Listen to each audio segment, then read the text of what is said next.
Hello and welcome to tonight's session of the Dungeon Initiative. I hope you're all having a wonderful weekend. How are you guys all doing today? Balls. Lots and lots of cotton balls. Oh, Jesus Christ. Horny. What is going on with the energy today, guys? What? You're Whoa. here. Of course I am. Oh my god. Hey. Apparently that vacation And that's all for tonight. Apparently that vacation took a toll on him. Dude, my vacation's been done for almost 1 month now, alright? Calm down.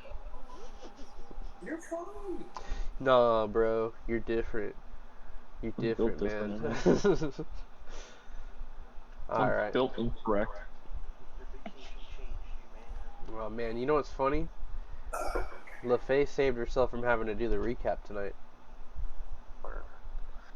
Yes, because LaFay would definitely remember everything. That's the point. So instead, we're going to give it away to Hugh, who I don't think ever really does these. Previously on the Dungeon Initiative. Take it away, Hugh. He muted himself. No. Hugh, come on, man. He's so shy. It's adorable. Well, the group battled out the shadow spirit within the grove. Zoe discovering her one of her true potentials, having a connection to her spirit fox, Eris. Battling the shadow creature on her own, she unleashes the curse that is holding the grove, allowing all of the other spirit creatures to escape their trapped their trapped fate, essentially. The group is ended on just kind of like on a rest. So if you haven't already, go ahead and take a short rest benefit. Ooh. This short rest is brought to you by Gatorade Kickstart.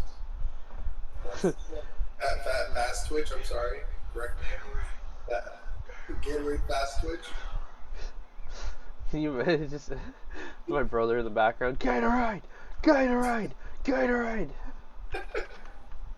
Just starts drooling blue and green colors. Hey, I even have I have ideas for like Manscaped commercials. You know, it's gonna involve Fenrir getting his hair cut by Zoe, but she's having a hard time because she doesn't have the lawnmower 3000. Not sponsored. Not sponsored, by the way. Not sponsored. We swear. I wish. It'd be funny.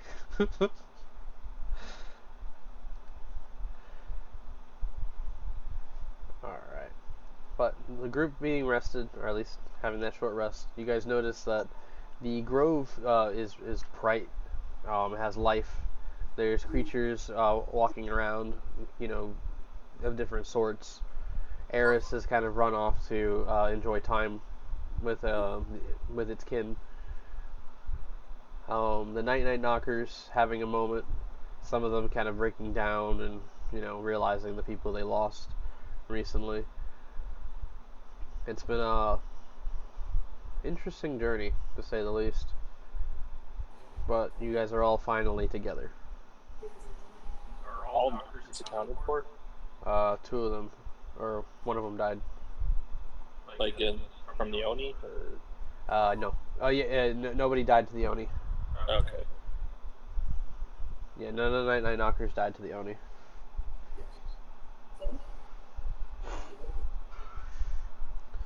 So, with LaFay there on the ground, just completely passed out, Riza kind of just comforting her, stroking her hair.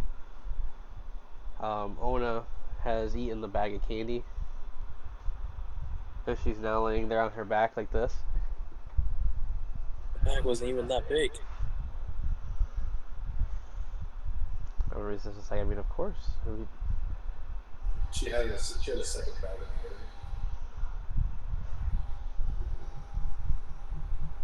her. Failed. You can investigate to see if she has another bag hidden. No. I will take the ring back though.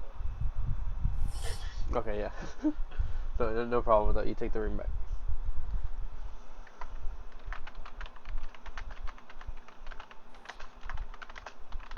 A little after you guys had finished that fight, Sam had given like this like rattling speech about how they didn't lose any more men, and then he just completely collapsed and passed out as well. As you guys do realize that Sam is considerably hurt as well. And Nona's knocked out already. Yeah, she kind of passed out like 30 minutes in. You did wake her up. I did?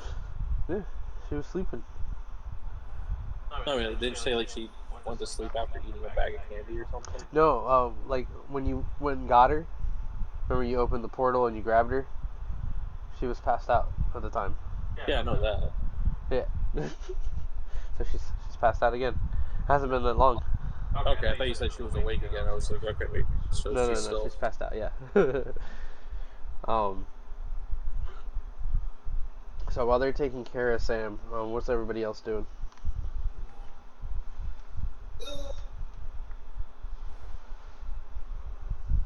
Finner's gonna tend to his wounds and then check on Zoe. Zoe's gonna be like sitting. I wish back. you were on camera so you could show him that.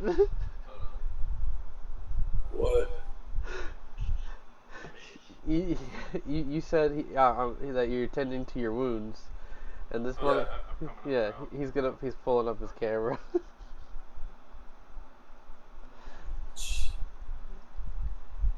Aloha, everyone. First time. I don't think I've We ever get to see him. on here before. Hello, everyone. No, like when you said that you were tending to Fenrir's wounds, all I pictured was like the scene from Beauty and the Beast where Beast is just like... Oh yes, he's To be honest, I can actually picture that. Yeah.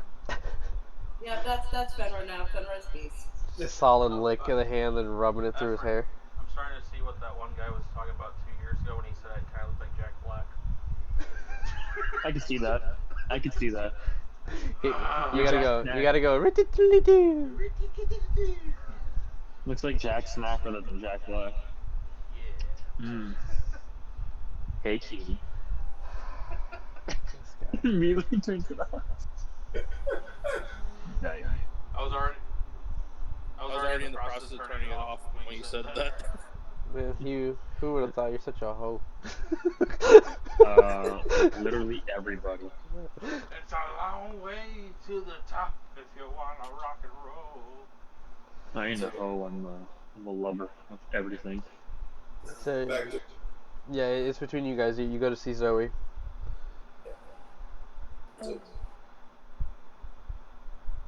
Zoe's just gonna be sitting back against one of the cherry blossom trees with her tail on her lap and just petting Eris, and her eyes will be closed. And she's just like doing like her little short rest at that time. Gotcha. Okay. Across the lake, you guys do notice that Maurice and Wave are like chatting it up. But it seems that Wave was kind of disappointed about something. You guys just didn't catch the full end of the conversation when he started his walk.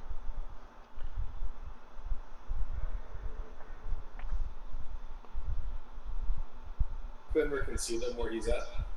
Yeah, I mean everybody can see them. They're pretty visible. Kind of curious about this new person and Maurice being alive. Fenrir's gonna approach them from veering off from the path to check out Zoe. So you kind of walk toward them. Yeah. Okay. As you approach, the stranger, he notices you approaching, and he kind of gives you like a half smile, like, "What's good?" And Maurice is just like, "Man, we were lucky to find you guys." Everything okay? It's good to see you again, Maurice. It's been Crazy, to say the least. It's been what, like 2-3 days? That trek to the forest, the weird creatures we saw, that guy in red. Guy in red. Yeah, he was a weird guy. He was with the Zoe's sister.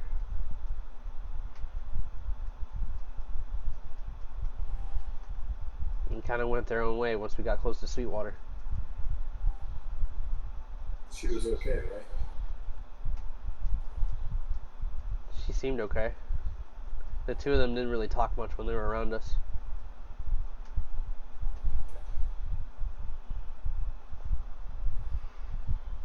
Thanks for that, Maurice. Actually gave me a bit of information. I bet it.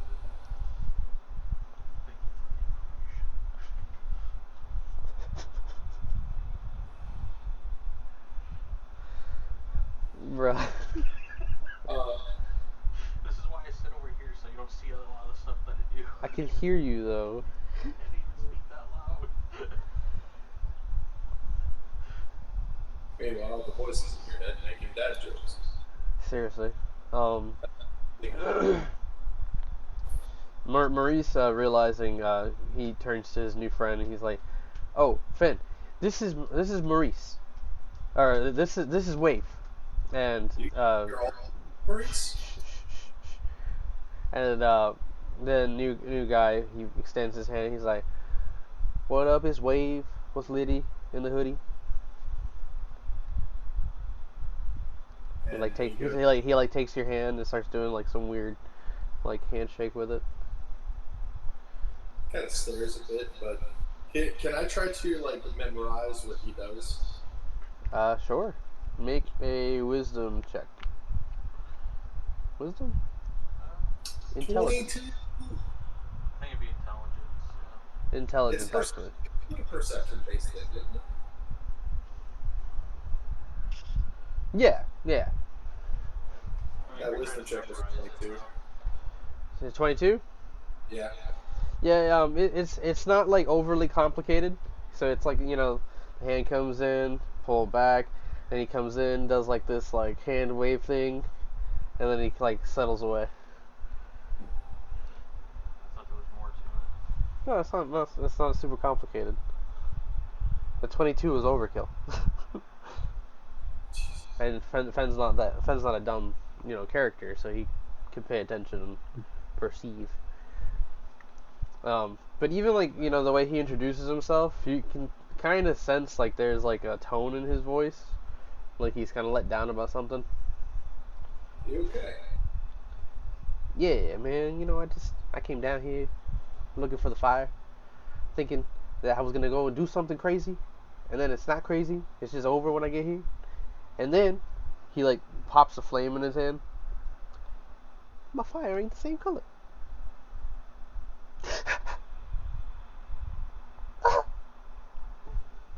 And Maurice puts his hand on his new friend's back. He's like, "It's gonna be all right. You're gonna get your fire back, right? He's gonna get his fire back."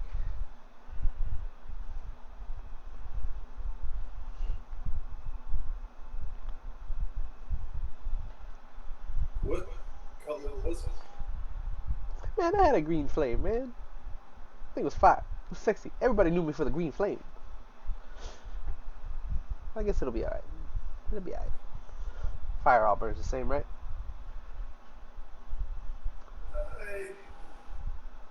You might be better off without the green fire, actually. Why you say that? Well, the last time I dealt with something that had to do with the green fire, turned out to be a Baylor. And What's that? big old demon. He blinks even further. What's that? Like giant red creature thing, wings, angry, bad temper. Man, I ain't worried about that shit. I fuck it up. Okay? I fuck it up. I take my hand, light it on fire, punch him in the chest. He got a hole. He dead. Flat out. Done. Finished. Yeah, The wave rolled over.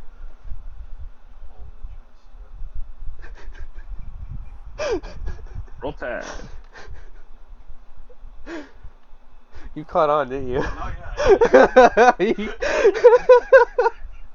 When you realize you accidentally did that. Like, oh. But yeah, he's kind of going off about like how you don't give a fuck. He can fight everything.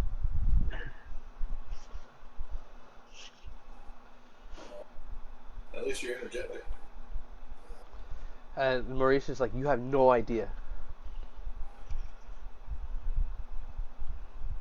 Who's sitting around Riza right now? And LaFay, who's passed out. And Hugh, Riza does seem to have like an attitude towards you right now, because at one point LaFay had woken up and was speaking incoherently, and you, without anybody noticing except Riza at the moment, you thought that you weren't going to be noticed, but you quickly like punched LaFay to knock her out. Night, night. That's what you get for leaving, everybody. Yeah, you called it a door punch, I think. I call it the night, night. He has brass knuckles. It's the DM being spiteful, I'm sorry. I give her the people's elbow. Slap my elbow and just jump up. LaFay comes back. What's wrong with my elbow? Why is my nose all crooked? A door? Canonically.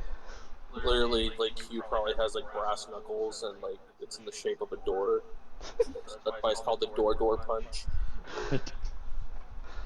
That needs to be a thing. Just All right. a flat piece of metal. So yeah, Riza's got beef with you because she did catch you when you punched her out, and every once in a while she's like rubbing LaFay's head and looking over at you. What are you doing? Give her a little smirk. It's like going over your head, even like why she's even mad at you. Yeah, it's like, why are you mad at me? Like, I don't understand. All you see is mommy dommy orc lady. Why you have to be mad? I only put him to sleep.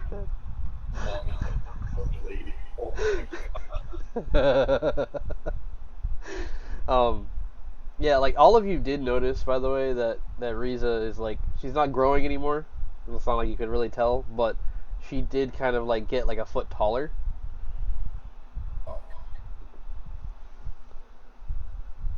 So there's that. Let me see. Yeah, what's everybody else doing? Fenn's talking to Maurice and Wave. From what I remember for Eddard, like, after the whole thing, he tossed the bag candy to Ona and then lay down on the ground, from what I remember.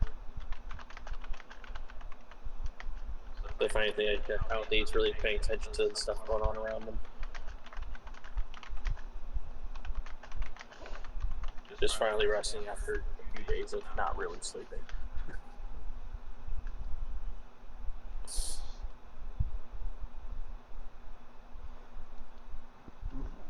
Alright, so everybody's pretty much chilling right now? Yeah. Alright. So, a little bit of time passes. Like I said, like you guys have your hour. You took your rest. You heal up the way you can. And Fenn, since you're a lot closer to like the caverns leading south of the grove, you hear like a loud echoing voice shouting, and it seems to reverberate through the caves. Can I tell what it's saying? From where you're standing, you'd have to approach at least like 80 feet to kind of get like an inkling. So if you want to like move up, and then go ahead and make a perception check. As I'm walking up, I look over to Maurice. You hear that? Maurice is kind of looking around, and I'm gonna go ahead and roll his perception. You want to hear something funny about Maurice and his perception? He has disadvantage at all times. right? Nope. I got Maurice is looking around. I don't hear anything. And even Wave is kind of like scratching his ear. Twitches a little bit. But what'd you roll?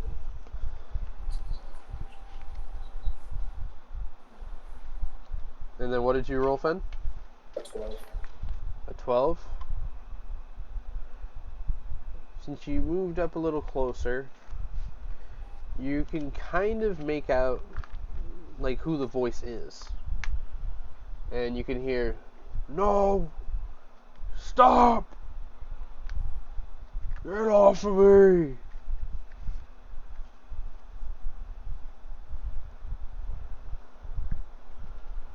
I look at Maurice. I'm gonna head out there. Tell the others that I went out this way urgently. Well, we can't split up again. Let's at least get everybody first. It sounds like he's in trouble though. Don't go on your own. Would Edard hear the sounds also? From where you guys are across the lake, it's like he was catching like the faintest part. So when he started moving in that direction, it got a little bit more clear for him. You guys can't hear that.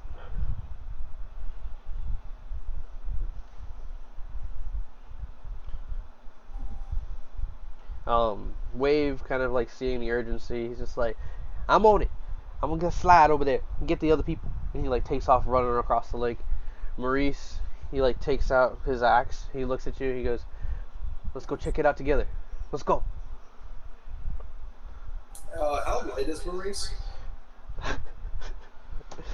He's a limp noodle, bro.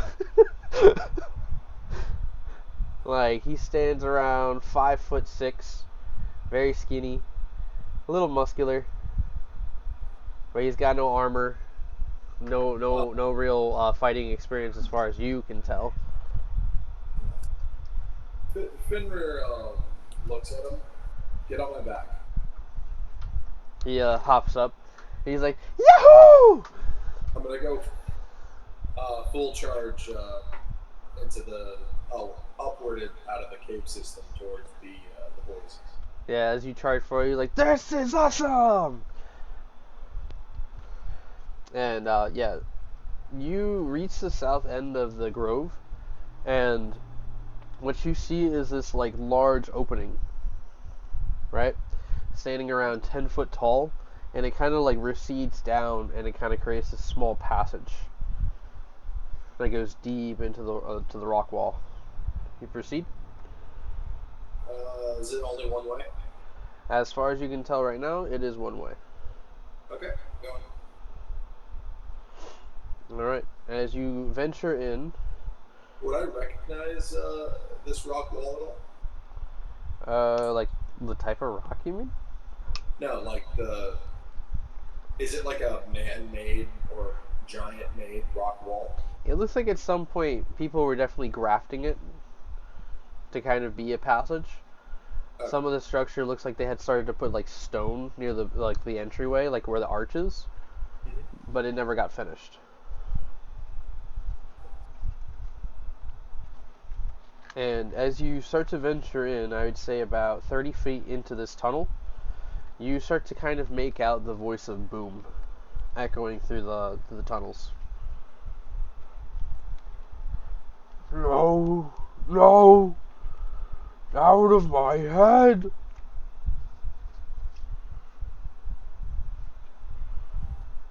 Maurice heads back to or Wave heads back to the rest of the group, and kind of like, with little effort, he's not panting or anything, he had run over, and he's like, "Hey, yo, your friend over there, the guy with all the fur on his body, he's going into the caves, and I think y'all should follow him. He's gonna do something crazy."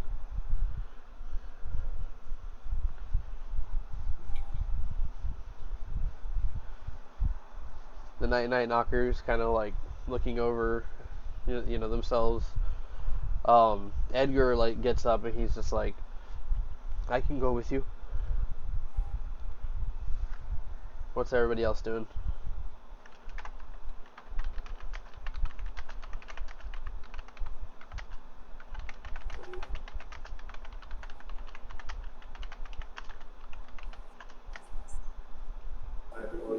the cave and upward, and Wave came down to inform everybody that that's where I went. This is after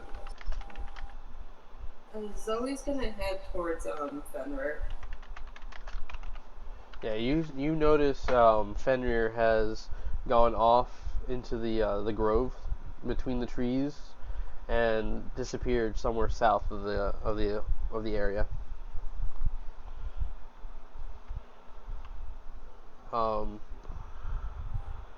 Eddard is in the bathroom, so I want to give it a second here. Hugh, what are you doing? You also following? Yeah, I'll be following.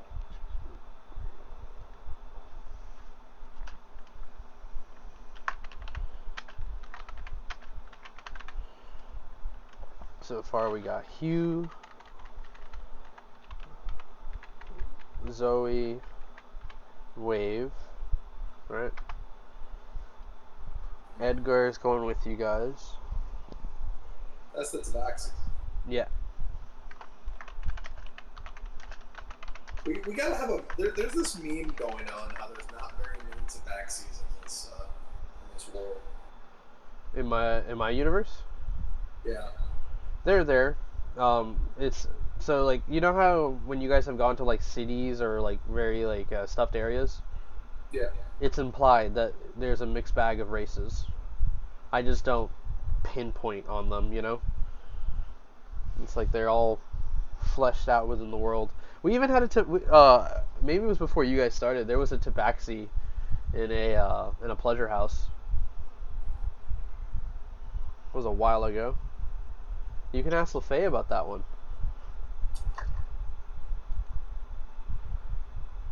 If she remembers. Oh, she remembers. The bonk on the head and the doors. Yeah, just Hugh. So we got a solid group. Fen has already gone ahead though with Maurice. Edgar goes with Hugh, Zoe, Wave. I assume Eddard's going to come along too, but we'll see. Zoe, you do notice that the Night Knockers, they don't really move, and Edgar, speaking for them, says, they wish to stay in the grove and protect Sam. He took some damage during the Oni fight.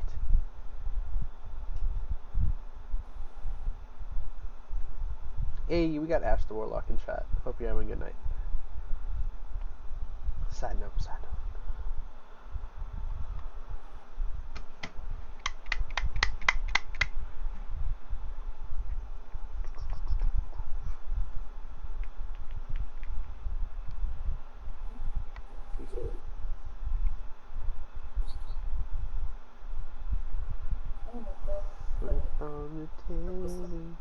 Yeah, Edgar is with you guys. Oh.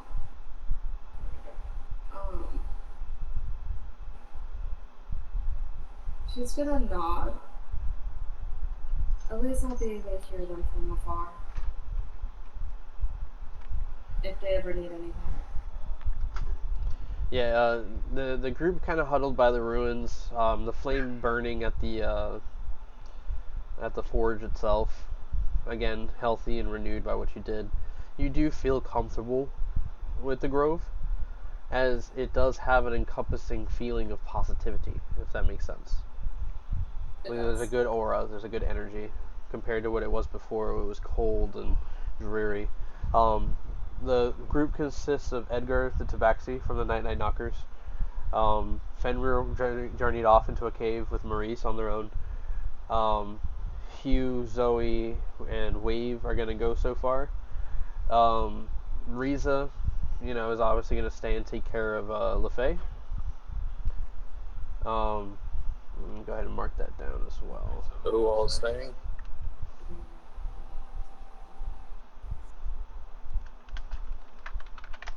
So far, Riza, LaFay, the Night Knockers, all 10 members, and Sam, which makes 11. Okay, I'll be fine. I'll go follow the others that split up, and never really ends for us, does it? Yeah, you would be able to catch up with. You would be able to catch up with Zoe, Hugh, and Edgar. How much time has passed, actually? An hour since that fight. Okay, yeah, so Expedition Treat is A little over. Yeah, no, the cutscenes. It only lasts like 10 minutes. So. The cutscenes are over. But yeah, Riza, seeing that you're leaving, she's like tells you that she'll take care of Ona. Yeah. Take care of this one too, and I'll just kind of touch LaFay's forehead and cast What's it called? Smite. lay on hands just to boost her health up. All right. Just remember you did that, so when she comes back. I think I'll just. How does that work again? Like each charge is 1 point, or is each point 1 or 5 points, or something like that? What is this for? Or lay on hands. It's literally just per level one, per level 5 points of whatever your paladin is. Okay, So it's so each charge is 5 points then. So yeah, you'd be able to spend up to 15 hit points. Okay, because I have up to 5 charges, so.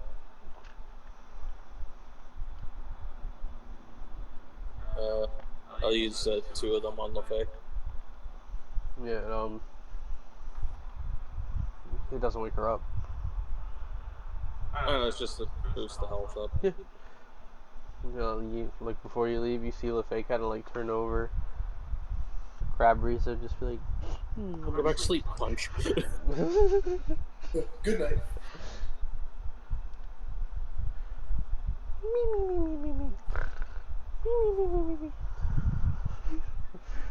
Oh boy. So, Fenrir. Going forth with Maurice on your back, the passage, again, it's large enough for, anyone like from, anyone standing up to like 8 foot tall would be able to walk through here perfectly fine, right? I'm kind of like doing like a hunched over beast run, like a wolf running kind of thing. Okay. Yeah, as you, what's your max movement like that? It's still 50 feet, but I'm doing dash, so 100 feet. Yeah, it goes through for about 100 feet, kind of like twisting and turning a little bit, right? Making a small deviations. And eventually you come to this large circular room. Or not a room necessarily, but a big part of the cave system, right? And you notice that there is a passage that turns off to the left, and then kind of straight ahead of you, there's like a hole in the wall. This hole in the wall looks like it was like made by something other than a human being or by hands. It looks like it may have been carved out by something. Maurice, did you guys come in through this way? Maurice, looking over at the hole, he goes, "Yeah, that's where me and Wave came through. Me and Hugh we got split up from Hugh a little while ago." Can I hear where Boom's coming from? At this point, you do not hear Boom shouting. Also, with the rest of the group, we have there's a few more people actually I gotta add to this list.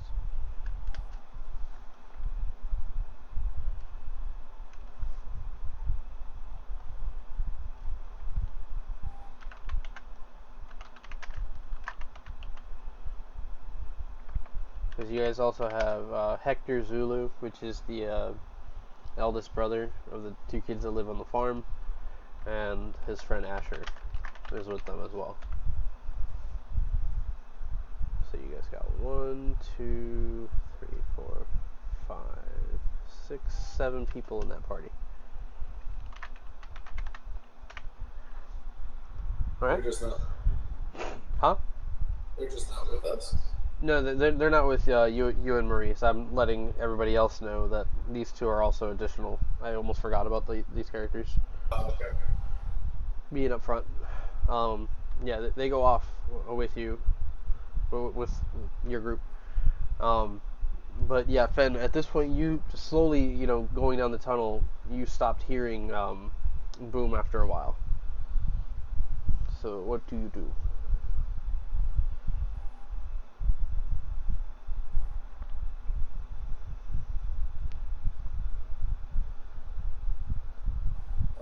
Based on how I was hearing the sound earlier, would that be coming from above or? At this point of the cave, you can't tell exactly which direction it's coming from. Go ahead and make a perception check for me. That was a 1. Yeah, Maurice is even less helpful as he's kind of like just looking around. But what you do hear is kind of like a scuttling noise echo through the cave, and then followed by like rubble kind of shifting and moving in places. Maurice is like, what was that?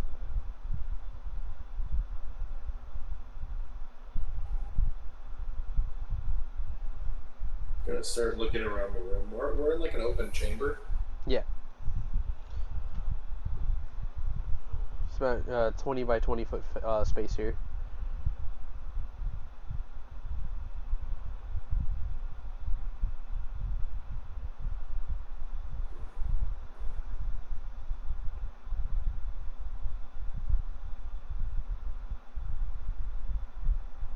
I do. I'm gonna whip out a torch. Okay. Gonna try ignite it with some of the matches I have. Okay. Yeah. As soon as you light that, Maurice kind of goes, "Oh, finally, I have much better vision now." That's fine.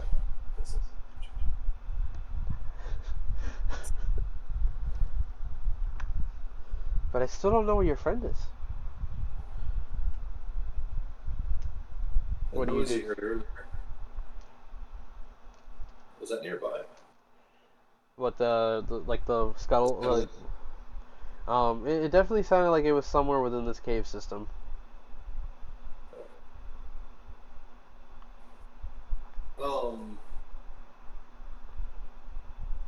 Gooder's gonna kind of toss the torch up into the hole. How high is that?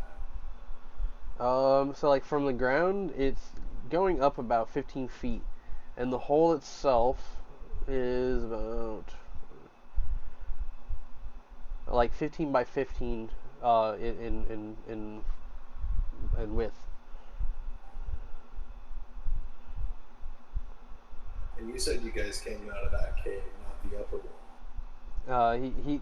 He looks at the like the archway, like again like the carved path, and he's like, "We didn't come through this one. Me and Wave came through this one, along with Asher and his friend, Hector." Do you know what made that hole? I mean, we saw a couple of things on the way in, mostly large bugs. Hugh made quick work of them, just smashing them. Asher's a soldier, so he knows what he's doing. And then Hector's a soldier too. But they didn't see anything that would make us worry, or honestly, we walked all the way through the caves, made it to you guys by luck. The cave off to the left, the archway, is that going upward or down? It's going straight left, and then you can see it kind of like turns off right.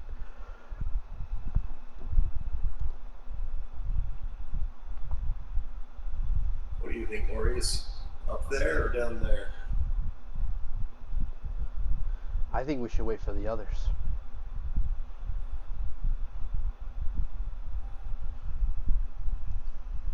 I know it's your friend, but if we go too far and something goes wrong, I'm worried about you. And if we're too late. And he's like kind of looking between the two different like paths, and you realize like how clueless he is. The rest of the group, if you eventually reach the south end of the grove, you journey in. And Fen, are you choosing to kind of like hold your position right now? Right now, yeah. Trying to see if I can't get any like noises or like pinpoint something. Yeah, eventually you start to hear the group approaching from behind you guys. You guys start to notice the light in the torch, flickering and lighting the path up ahead. I see everything. Yeah, I know. Uh, Double We all, sight. we all have dark vision. yeah, except Maurice, who's probably like no Maurice, Asher, and Hector. They're all just regular humans. They don't have anything too special like that. Like as they're approaching, even Asher's like, finally a fucking light. Do I catch that voice? Yeah. Is he in front of me or something? Yeah, so like, in this case, his beard is like really, really long. His hair isn't like necessarily unkept, but it's definitely like going down to like his like shoulders.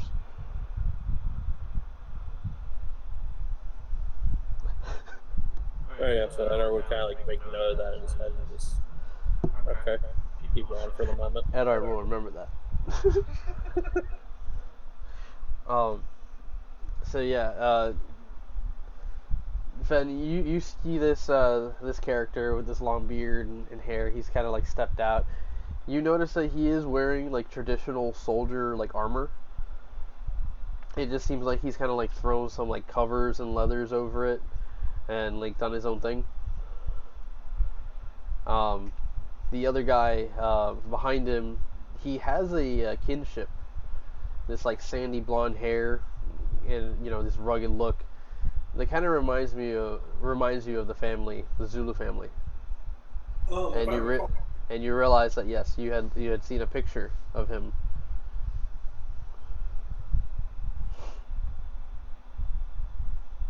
He kind of like looks at him. After looking at the soldier, his vision kind of like looks at the Hector, right? He looks at you. He's like, yeah.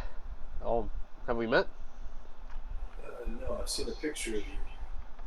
I helped out, what was it, your little brother and little sister. Oh, you must be Fenrir. Yeah. I appreciate everything you did for my brother and sister. Really. And he like reaches out a hand. He shakes it. He does. He does waves and shake the thing.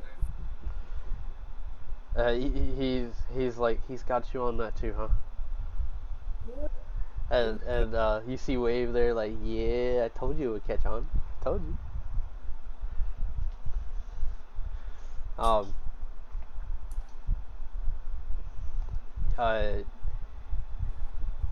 He does point over to his friend and he goes, "This is my friend Asher, good friend of mine over some time, and he's been helping us rebuild the farm and staying with us."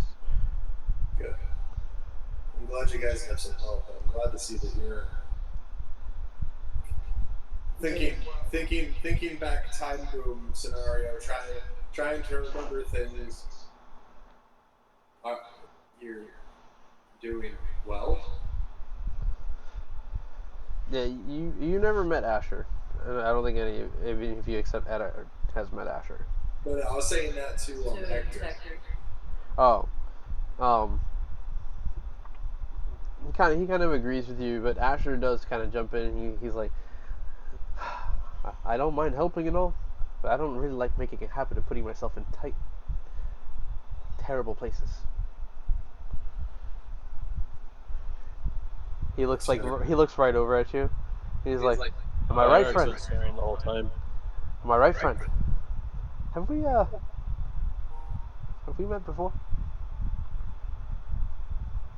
Don't worry about it. For now. Anyway. He's like looking Have I made it there yet? bewildered. Yeah, you're there with them. Okay. So, I wave and I say hi to Asher. Hello. we got a pretty ragtag group here. We got Edgar, the Tabaxi, Hugh, Zoe, Wave, Hector, Asher, Eddard, Fenrir, and Maurice. The will of Ed is strong in this group. The will of Ed is strong. You know what's funny? Did you bring the wolves and Queenie through? No, they're still at the castle. Oh boy. I would like to talk to Eddard and say, hey, can you give this guy a pardon for me? Who? Asher, you want to give him a pardon for me? Since we're buddies?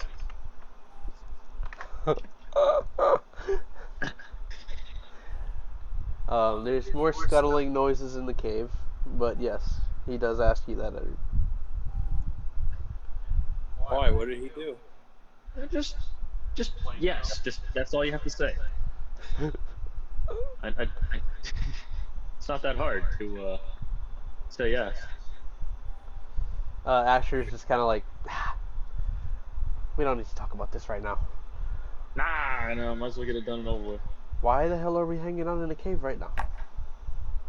I was hearing Boom's voice. We did have to leave the giant, didn't we? And Hector's just like, yeah, that's right. It's really a large group of people to leave behind, but Boom, he's my brother and sister's best friend. We have to help him. Which, by the way, since we were there for an hour, did we get a short rest? Yes. Yeah. We've been done with the short rest. Yeah, I said that a few times. Hector, like, just considering, and he looks over at Asher. Maybe you can lead the rest of the people out of here while we go ahead. We're all heading in the same direction anyways, right?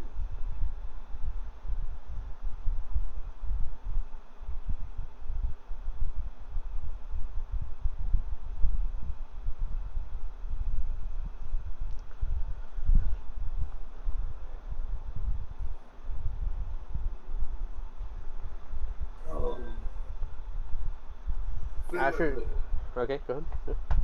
Fenrir looking at the passageways. Do you guys know which ones you guys came through? Both Asher and Hector point at the big round hole. And Hugh, you remember coming through the archway.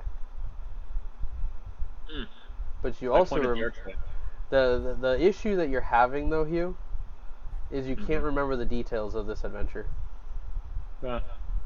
Was I drunk? Was it A mix of drunk, confused. Even though being a dwarf, you really haven't spent that much time in these type of caves. As much as you spent time in the forge.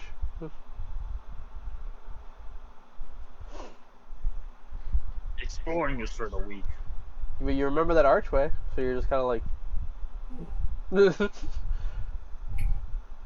Well, I came through here. I don't know when, but we did. Wait, is it dark? Did Boom come with you? No, Moses, you see everything, remember? As far as possible, yeah. Probably like the stairs, like. Yeah. Okay, so what do I see within 120 feet then? You see that it goes in like 20, 30 feet, and then it curves off right. Or anything? Nope. Just the tracks that may have been like Hughes and stuff like that. If you wanted to do an investigation of this room, you can as well. Anyone who's interested in doing that. Asher does kind of regard Hector's plan and says that he's going to go back and get with the rest of the group, make sure that they're all settled and ready to go, and then he's going to bring them to the caves. If you guys want to go ahead and try to get Boom. Because he's looking at you guys, he's like, there's no reason for them to stay in there longer than the rest that they had, right? Of course. Make sure they get here safely. I'll let them know.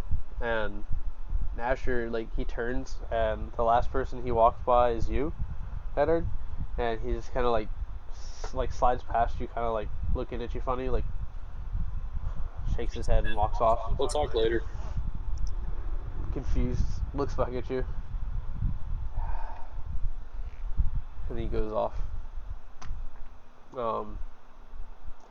What did you roll for the investigations? It was just a 6. That's why I didn't say anything. Oh. Rocks. I got a Sand. 17. What'd you get? It's a cave. 17. 17. 17. You notice the rubble and stuff like that. Open the like where that hole is. It almost looks like there's like little claw marks spiraling around and forming this this passage. Over to the left, you just see the footprints, like I mentioned. Hugh having like tracked through there recently.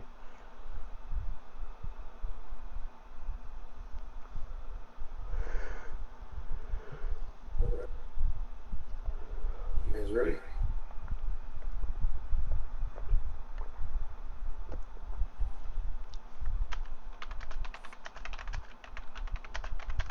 It's a lover, babe.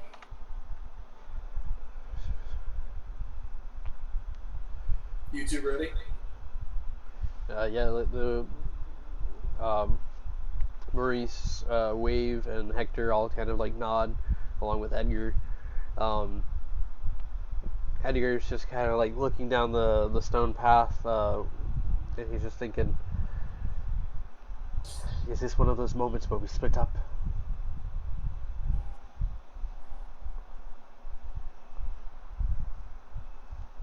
Based on what they said, they came in through that hole. I'm assuming that might have been a shortcut. But Hugh getting down here by himself, I think Boom might have been with them based on what he said. So I think Boom's this way.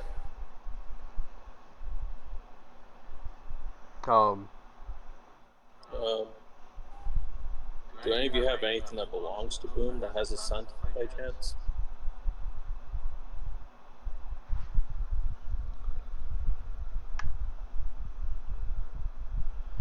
No. Finra looks at Zoe. I just sniff around. Did any of Boom's hairs get on here?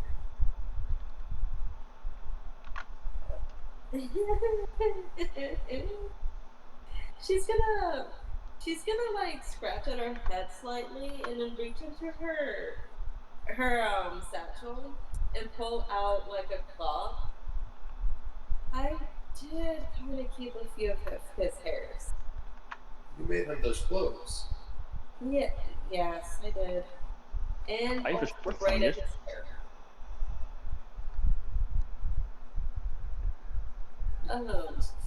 Edric just literally. She's gonna go up to Eddard and like. So, a while back when they met him, she basically helped cut his hair. Yeah. And like trimmed it down and stuff, so she kept some of it. Would the scent even still be on that after this long? Yeah. Yeah, it's hair. It's his hair. It's like Nova's hair. Like when we first cut it, like we keep that in a bag. It's always gonna be her hair. What the fuck? You keep your daughter's hair in a bag? Just the first haircut. Like she has. It's like literally like an inch of Okay. it. I thought you did like every single haircut. I was No, like, no, what no, the no. fuck? That's madness. No. But I like thought you what I did with mine is like I like twisted it and then I put like a little thread over it. Yeah, that's cute. But like the way you said it, I was like every single haircut you save her hair. Like what the fuck? No. I'm gonna clone another Nova. Another Nova. I must make an army of Novas Oh god. to feast on the souls of my enemies. You don't know Be how such a scary that powerful actually is. Yeah, Edgar, Hector are waiting for you. Since you have the direct scent, I'm not gonna make you roll. It does seem like it's coming from both directions.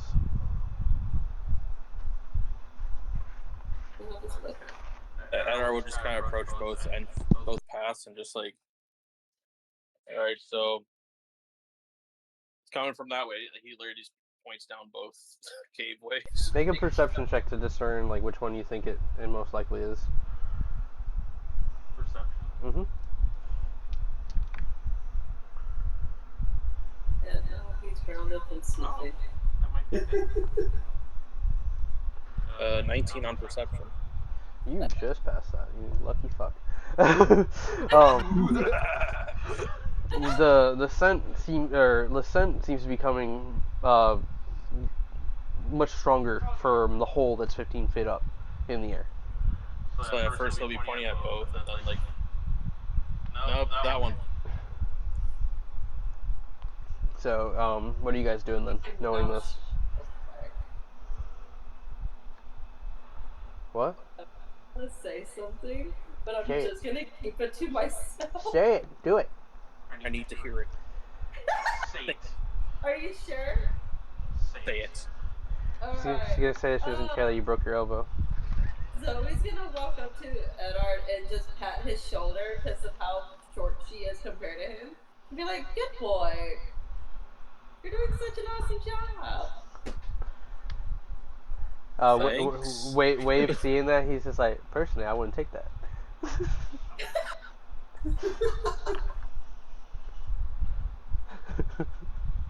Yeah, even Edgar, you know, the two tabaxi are just like, Yeah, well, they're cats, so. wow, bro. Yeah, it just kind of seems as thanks. Okay, so you going? You said it's like up on the wall, or? So yeah, like you have this large, well, not really large, this medium room, 20 by 20 foot. It's got like this circular shape to it, and then it's carved like 15 feet into the air, going into the wall. It's like broken stone and everything.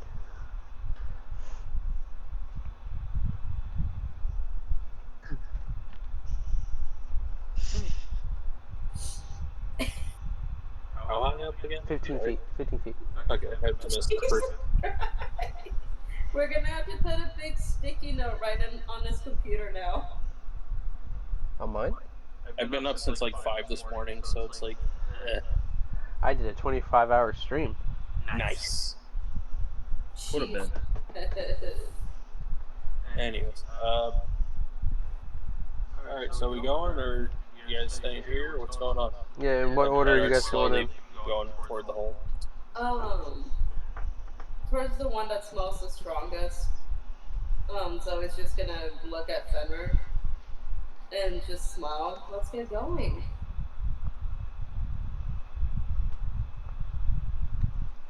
So, who's going in first? Zoe will go in first. Why not? Let's go. Alright. As you get heaved up into the hole, Why? you reach to the top, and like when you grab hold of like the ledge leading into this this hole, right? Yeah. Your hands immediately feel like almost like grains, like these thick grains of sand all along your fingers. And when you pull yourself up, you realize it's the rubble left over. This tunnel that's leading in and kind of like curving, you realize that it has almost like this snake-like movement to it. The carving looks like something that came through here was like gouging and creating this this barrier. You do have this like wet, damp scent coming from within, and it's almost a little horrid how it smells. How big did you say this hole was again? 15 by 15. Does the shape and everything, like, or smell, or taste, anything about this hole seem familiar in any way? Kind of. Any scales? No scales. Okay. I assume you hopped up next after Zoe. Oh, I was already kind of going toward it. Okay. I'm not gonna make you guys do any crazy rolls, but as you guys all go through, you all get that same experience. Roll athletics. You have to get a natural 20 just to climb 15 feet. As you guys are making your way through, whose natural perception is 15 or higher? Mine. I know yours. Mine's 15. Solid. So if you have a 15 or higher, as you guys are going through, you notice that like every once in a while there's like a slit in the wall, right? And rooted inside of it, you guys notice what looks like this white nail. It almost looks like it broke off within the rock face. Can I try and grab it? Sure. Make a strength check. Hugh eats it. Jeez. You guys ever see Monster House? That's the reference we always make. I know. I want to know if they get it. Hey, there's a dead You fairy. guys ever see Monster House, right? There's a dead fairy. Yes. Don't mind if I do. The gamer guy when he's just like he's about to leave, and then he turns back and he like grabs his croissant or whatever. He's like, and then runs out. That's Hugh. Like he's been making the joke of since we started. Yeah, Hugh's been doing it. Pixies. Oh yeah, remember the Yeah. pixies that fell out of the sky? He said, "Oh." All right, I'm sorry. What's your strength check? 25. All right, yeah, solid. With a 25, you dig your finger in, kind of have to like shake and move. You crack some of the rubble, and then you manage to grab like a corner of it and start to pull back. And what slides out is about a foot long claw.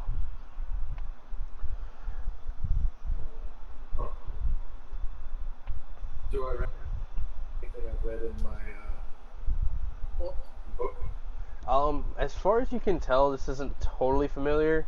You would kind of like reminisce it to like a kind of like a what's the word? Almost like a badger claw.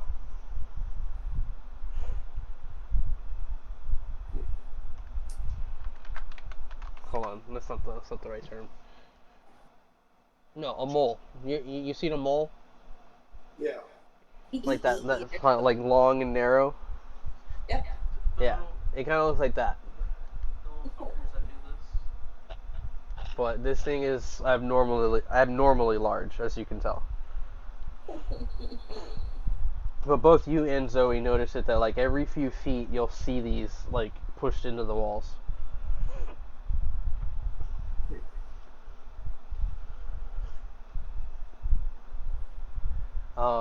Eventually you guys come up to this opening that kind of drops into almost a similar room to the last one, except this one is about 60 foot wide by 50 foot. Fen, with your torch, anybody who can see in the dark and everything, that smell, that like mildewy, like natural smell, had slowly become sweeter. And with your senses, you start to realize it almost smells like rotted corpses. Yes. Yeah, so that's how they describe it.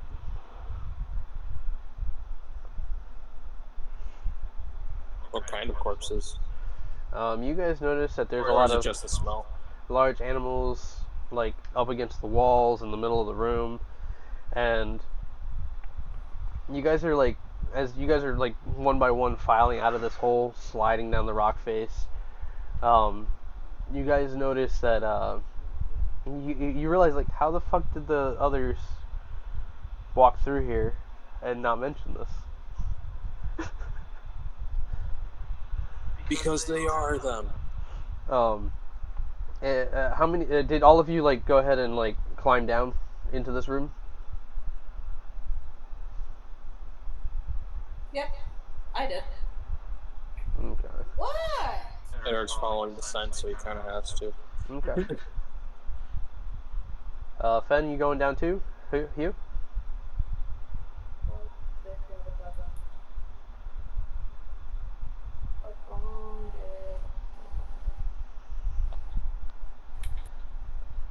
Hugh and Fen? I'm going. Alright. So far we got Zoe, Hugh, and Edard. I What went about- down. And All right. Ben said, yeah. So, Fen, as you slide down and you reach the others, again, like that smell hits you guys. You guys notice that like along the walls and stuff, like further up, there's more of these holes in different places. Lovely. Then you guys can hear Maurice, like kind of walk up, like to the edge of the cave, and you hear him go, "Come on, guys, hurry up!" Whoa. Were we having barbecue? I swear to And- God, if I'm on fire.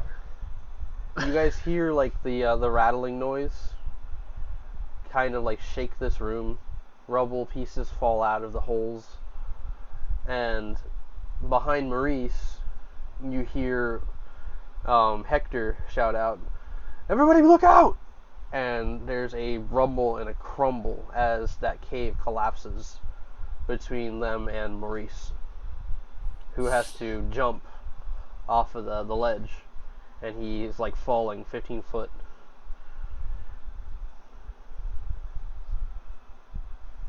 Are we gonna catch him? Yeah, I'm gonna catch Maurice. I'm gonna trip up Fenrir.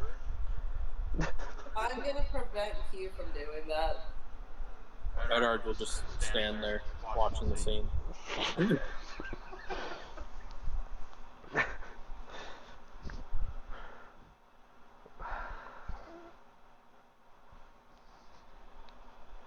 I want to do this. All right. All he's thinking is just like, of course, the cave. Fenrir, make a dexterity check. Then Hugh, make a strength check versus Fenrir's natural strength. And then Zoe, since you're top of the stack, yours would resolve first. What am Is I that- rolling? If you're trying to stop him, are you trying to like use a spell? Are you trying to like physically grab him? Or are you just slapping his hand? Like saying no. Because that'll determine what to use here. Wait, didn't you just say he's just gonna trip over him? He's gonna trip him. Oh. He's gonna try to fuck him up so he can't catch Maurice. Just put my foot out. Just, Sorry. oh, sorry, I didn't see you there. Alright, so Dark. Fen, you got a 19. On the dex check, yeah. And then Hugh, Ah, that's not good. you got a 9. It rolled And off then 20. Zoe, are you just trying to persuade him not to do anything?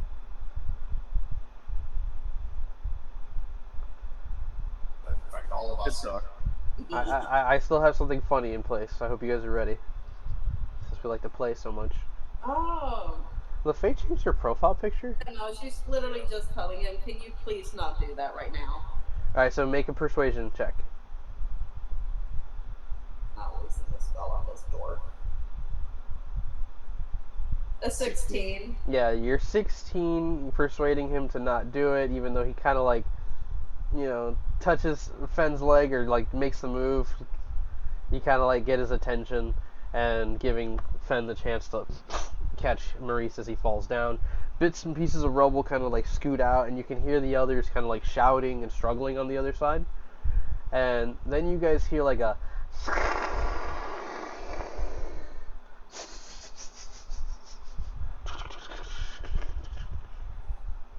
The mandibles cookie. what? What? All I could think of was like mandibles of like an insect clicking, and then I made like a clicking noise. And then it just made me think of Harry Potter from the movie when he had the luck potion and he was just doing a little. Oh, that You know, this, you can't get over the pincers. The spider. as the Yeah, honestly, the liquid luck scene was the best cinema for Harry Potter. It was so good. It was the best part of that movie. 'Cause that movie's depressing. 6 is the most depressing Harry Potter movie ever. But yeah, trapped from the others, you currently have Edgar, Hector, Asher, and Wave on the other side of this.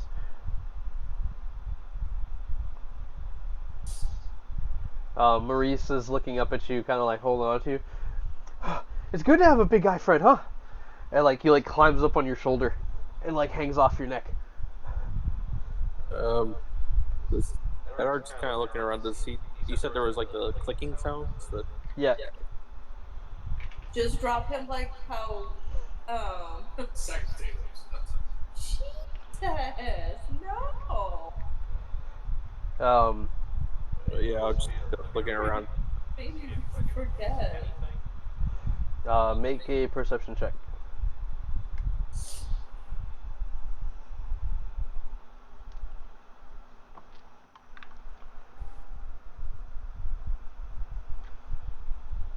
16. Yeah, with the 16, you notice that like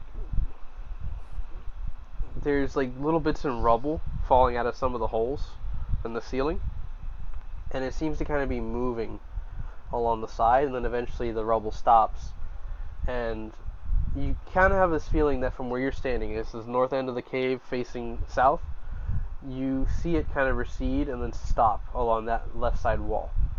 Maurice, Like something's moving along the walls. yeah, within the walls itself. Maurice, within.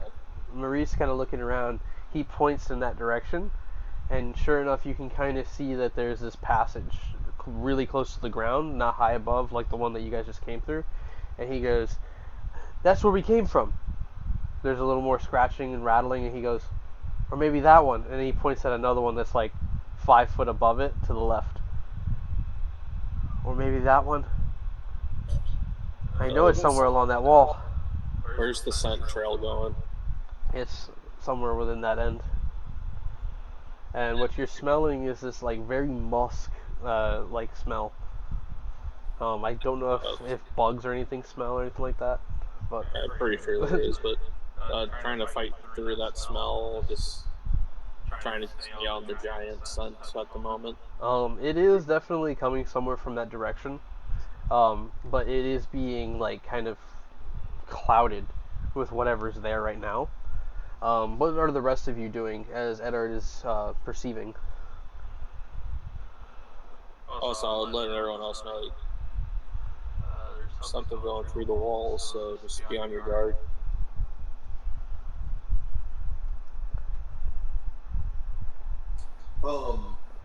Fenrir's gonna like look around real quick and see Eddard doing this. Maurice, you still got your axe? Maurice like takes out his little hand axe. He's like, "Yeah, I'm ready." Yeah, keep that out, buddy. And he kind of goes, "Wait, you think I'll actually have to fight?" Maybe. "I've never been in a fight in my life. Usually everybody else fights. This is awesome." And you guys hear the rest of the group shouting from the other side, "There's a lot of rubble. It's going to take us a little time to get through. We'll start working on it, okay?"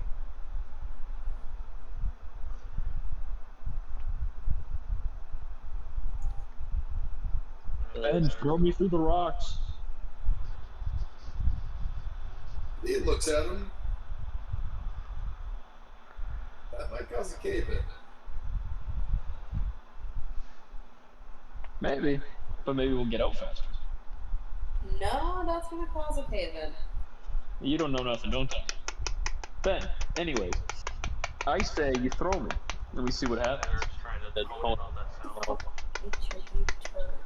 Hey, I know caves and rocks and mountains better than you do. While you Vegetation guys are there arguing, the clicking noises become louder, followed by these small hisses. And about 20 feet up in the air, along that rock face, you guys see these little mandibles come out, and they seem to kind of be feeling their way around the hole. And then eventually you see the tip of its face push out, and what you guys see, if you've ever seen Star Wars, right, episode 2, you know that crazy looking dog creature in the arena with the spikes on its back? The neck suits? Imagine the top of its head, right, snaking out of this thing with the body of a millipede. Its body is like, has a mix of fur and then these tough scales running along its back and its arms. And as it scales through, you can hear each one of them, and it like wraps and coils itself out, and then it stands up, and at its full height, it's standing around 35 feet tall. You notice that on each of its hands, it's got these little pincers, and that's when you notice, Fen, that it has like the nails on each one of these. Some of them are broken, chipped, and the most prominent thing about it is when it opens its mouth to screech, the mouth almost seems to kind of like have a rotation of teeth running all the way from the front of its mouth all the way down its throat. Are you talking about the tiger, like the smiling tiger creature? No, this is a totally original creature I made myself. No, I mean like the head of. Yeah, the like with The all the Nexu from the Geonosis. with all the multiple eyes along the top. Yeah. It's furry, but it has like a lot of like these hardened like clusters of skin, scales, and stuff going along its body.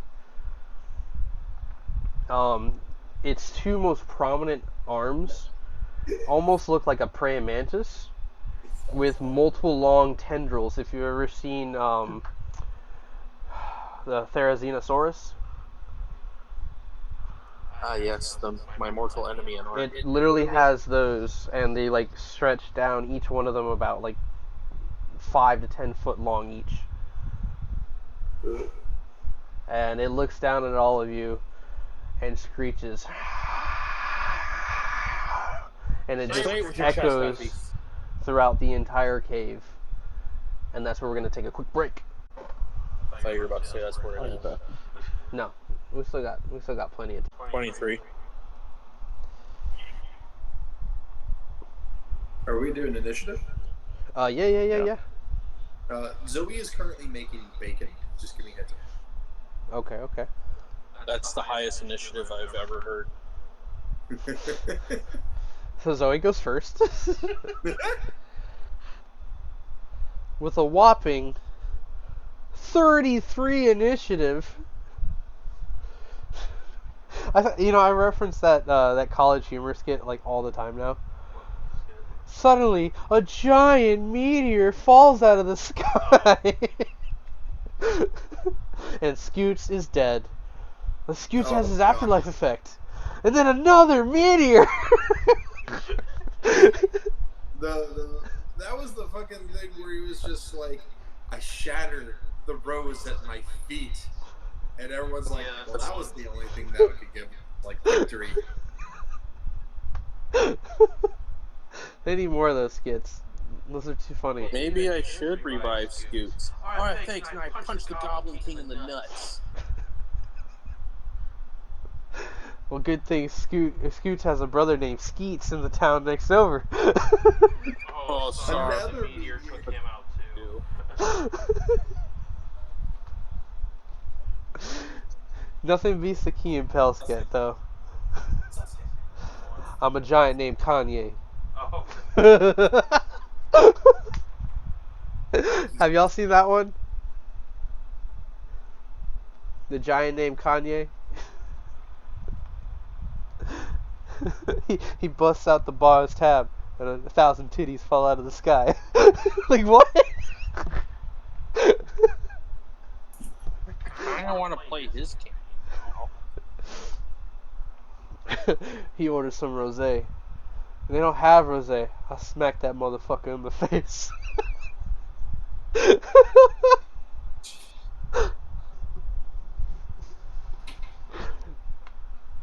Alright. Can we get a roll for Zoe at all? Or should I just plug her into the initiative somewhere? Didn't you hear? She rolled bacon. You know what? Fine. Fen got a 23, she got a 24. I got Top of the order. Oh no, you got a 23. Yeah, I got 23. My bad. I was looking at the picture. 18. Confusion. Q is 4. And then Zoe is bacon. Which is basically natural. Bacon, everybody. Bacon, all my friends. You are everybody. You are. What movie was that again? Lost. You are everybody. Making pancake, making bacon pancake. What was it? What was the band? You put it in a pancake. Drive Shaft. Pancake, He told you I'm making bacon, didn't he? We had a whole concert the other day just before the plane crashed, just drive shaft. Did he tell you I was making bacon? Yeah, you rolled the highest initiative. Oh my god. Did I really? Yeah, because you were making bacon, you got the highest initiative. Oh my god. Yep. By default. Jesus Christ. I was just craving bacon. I'm sorry.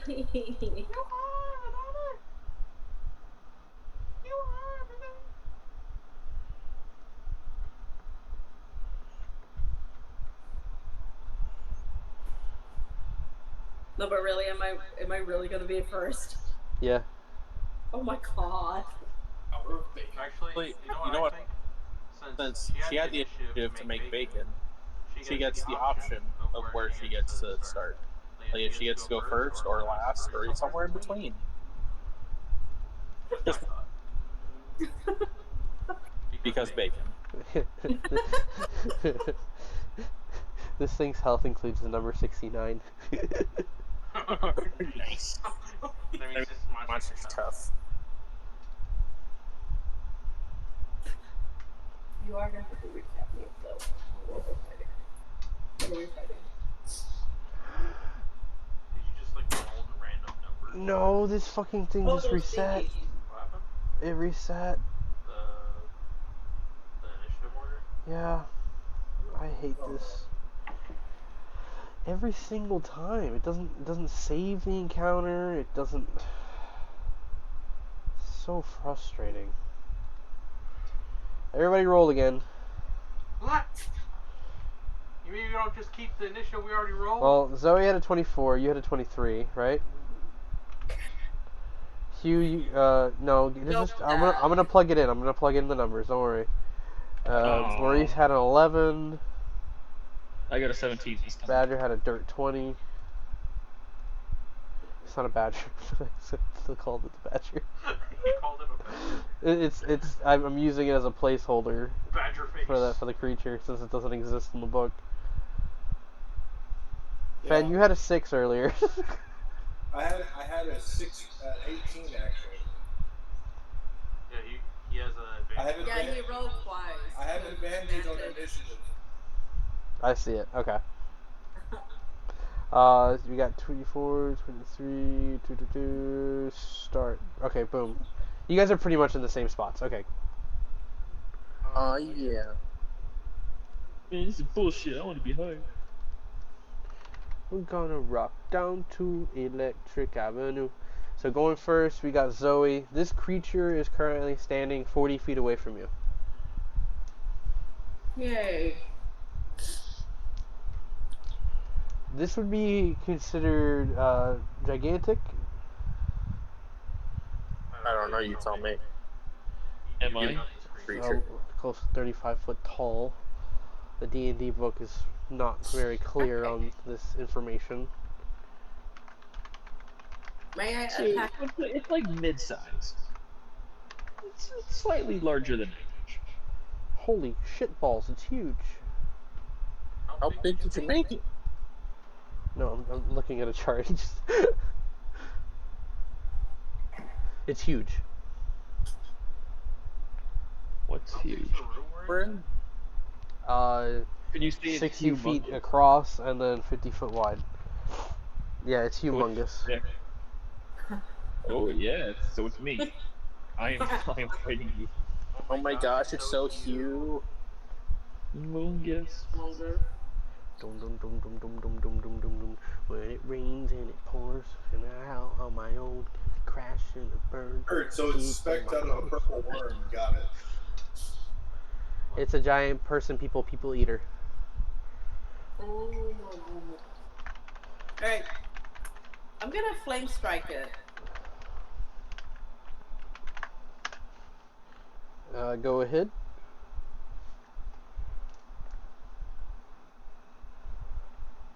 It has to make a dex save of 20.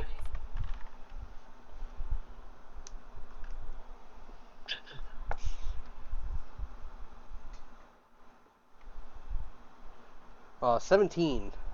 Ah. Remember, don't do it twice. Well. One set is radiant, the other set is fire. And 16. So 12 radiant, 16 fire.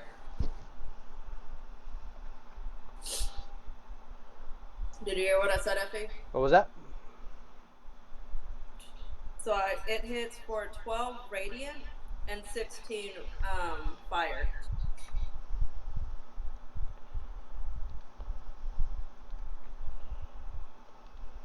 Okay.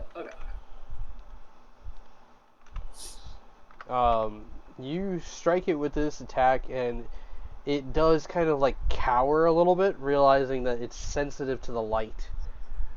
And some of its furs do catch fire as well. Oh, shoot. Revealing that its tougher interlays are actually, it's almost like the hair grows over it.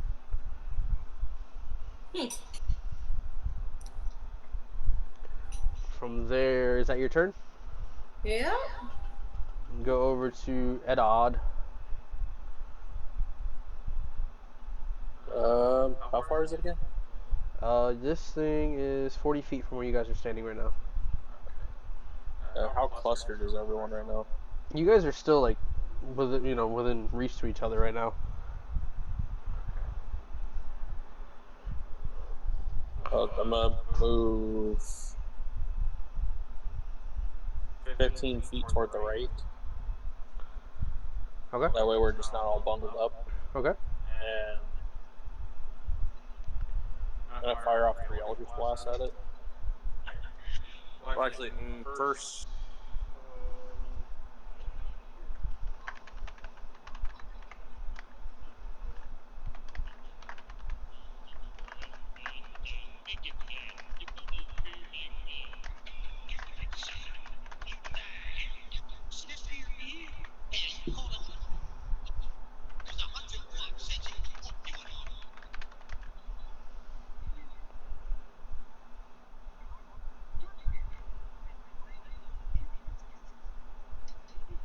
First, I'm gonna cast a Hexblade's Curse on it.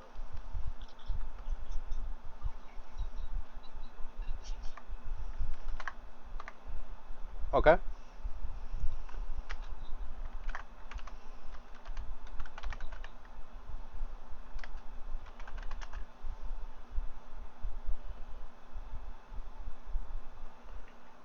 I was just rereading some stuff because it's been a while since I used it, and I'm gonna fire the Eldritch Blast at it.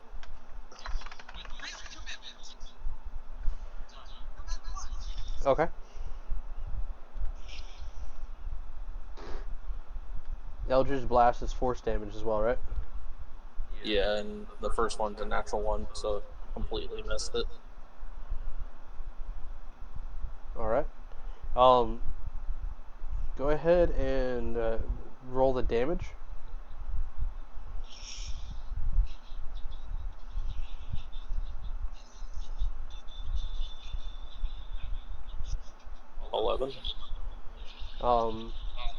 The force of your attack zooms past this creature's face, and it strikes the wall behind it, between like the cluster of the holes, right?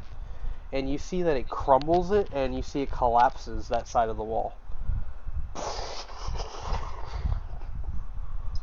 And it's in like the highermost area. Like the wall is that brittle, or? Yep.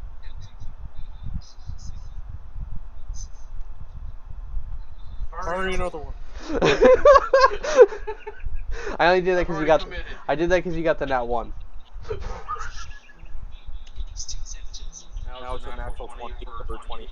Nice.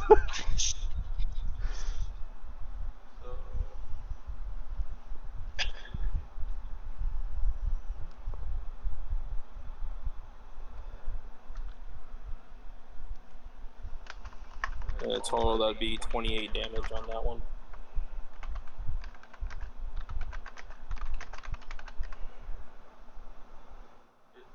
Because we're doing like total of the dice, right? Mm-hmm. Okay, yeah, so it's a total 28, yeah. So you send the blast at it, and when you strike into it, it knocks it back, right? It can get pushed back up to 10 feet. Does that make a dex check or anything, or is it just when it hits? No, okay. So yeah, you hit it, and it seemingly resists the full blast, but it like gets knocked back, and when it hits the wall, you see that crack forms up along the wall to the ceiling. and this thing like.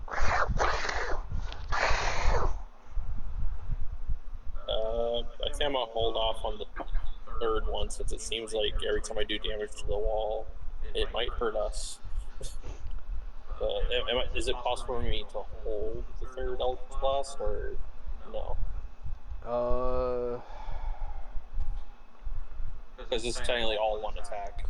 You can choose what targets you have. I was gonna say, like, since it's kind of like individual, I would say yeah. Like, yeah, you can do the one blast, right? If you were saying that you were holding it, at the beginning, then you're having all 3 blasts. You're holding the remaining ones. I think that's fine. Yeah, we'll do that. Okay, so I'll hold the third one just in case if it comes in close towards us. Okay.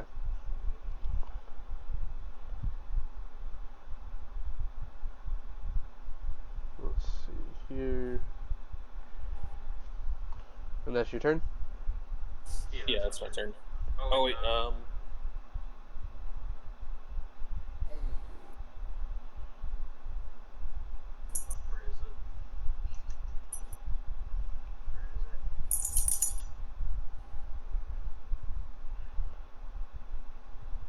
Well, you Hexblade's Cursed as a bonus action. Oh, 3 action. another 5 to those damage rolls. Oh, yeah.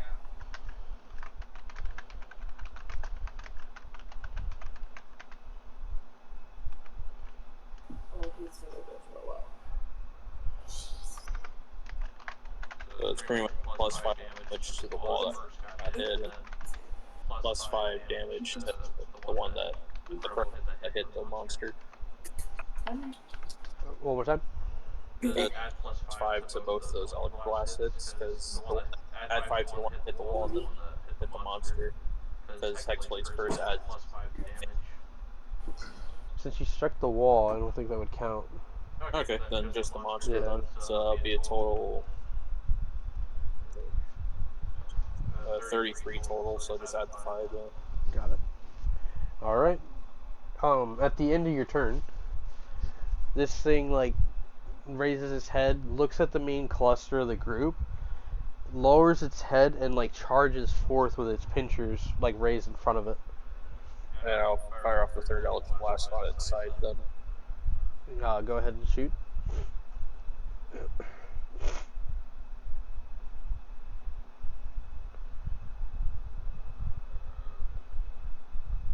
$17? 17 does not hit. Oh, okay. In fact, the blast, like, washes over him, and everyone in its path. And you said you moved away 15 from the group? Yeah, 15 feet to the right of the group. You're safe from this. Everybody else needs to make a dexterity save.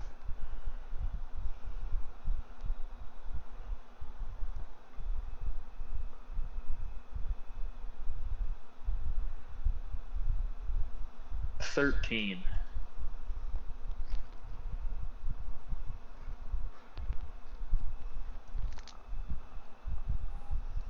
What were we doing? Sorry, Dexterity saves. Oh. Right. Yeah, no, literally, a piece of bacon fell and he Roomba'd the bacon, and not even like 2 minutes later, he throws it up. And I'm like, really? Like, this is why we don't grab anything from the floor. That was Sasuke? Yes. And now he's literally eating his kibble. My dexterity saves a 21. 21. I mean, I'd eat my own vomit. Everybody clocked in. I got 15 from Zoe. Why do you have 2 rolls, Fen? You always... You got a advantage? Do you have an advantage on your save? Yes. Yeah. Okay. That makes sense. Okay. 21, you're safe. If you got under a 19, you're going to go ahead and take some damage here. As this thing charges forth...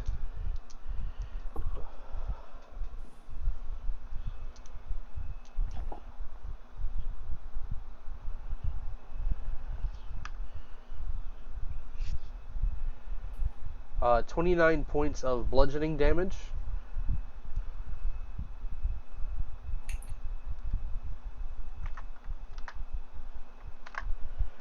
And then an additional.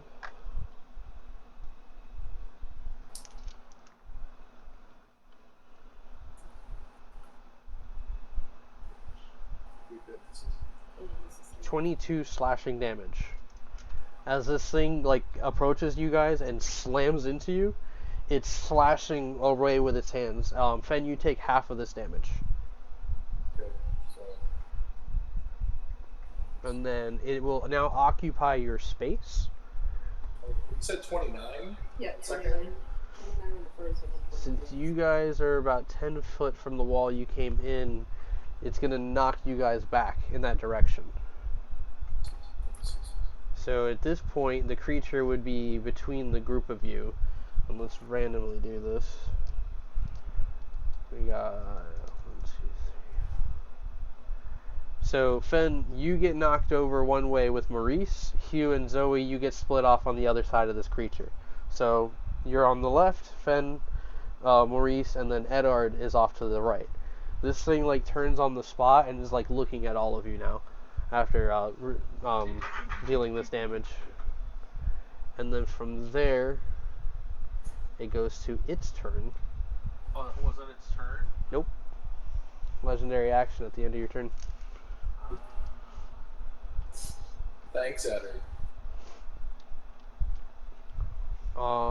Let's see. Turning over, it sees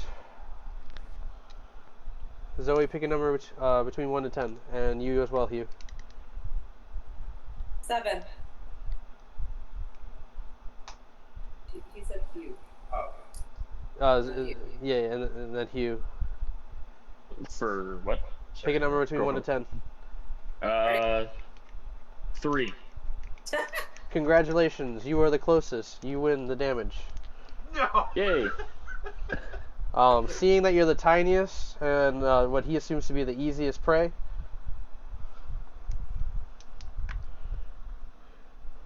Gonna be a big 23 hit. to hit.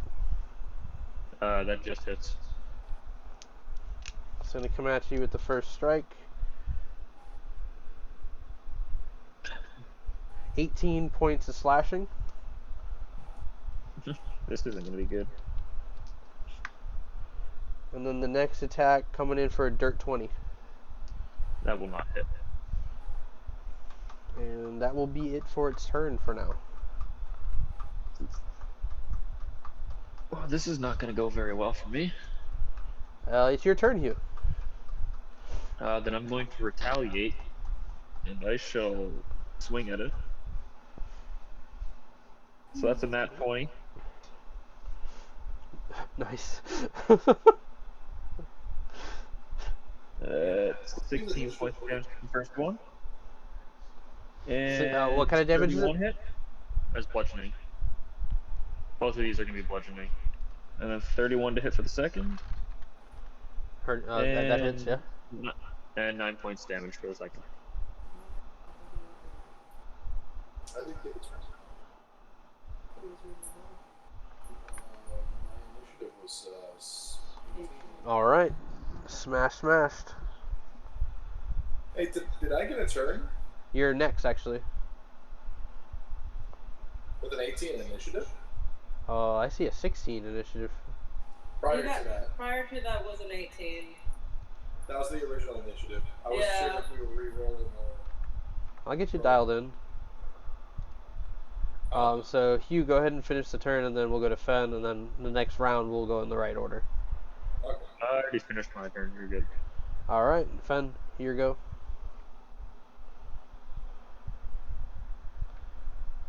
After getting kind of hit by that attack and knocked back. Wait, what side of it am I on? You're on, you're on the right side of this thing.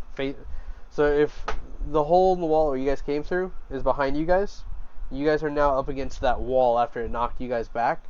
You're on the right side of this creature. Zoe's being blocked off, and it's on the other side of it. And she's on the other side of it. Okay, and was that an attack with its head, or is its head near me? I mean, it's now turned its back to you to attack Hugh. Okay.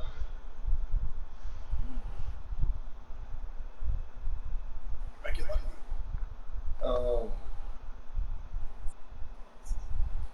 Yeah, I'm gonna rage.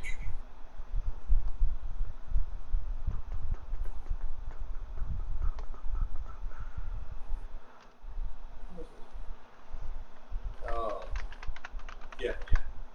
I'm gonna go into rage. Finra kind of like roars out, his arms turning back into the claws that he had earlier.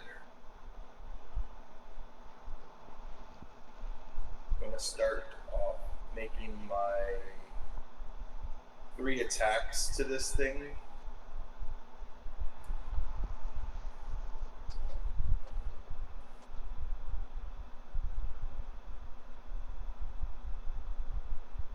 And then I have a bonus action I might want to do after the attacks, but I'll see if that's okay with you. What, a bonus action? Yeah, the bonus action after the attacks. I mean, if it's part of your bonus action, I don't see why not. The bonus action part was I want to throw my large healing water skin to Hugh. Since it's kind of blocking the path, it's going to be with disadvantage. But that would be after the attacks. Yeah. So it wouldn't be a disadvantage. Because if you're on the opposite of it, again, this thing is massive and kind of blocking the view. You can kind of make them out between its legs and stuff. Natural 20 on the first attack. Sweet. Devastation. Desecration.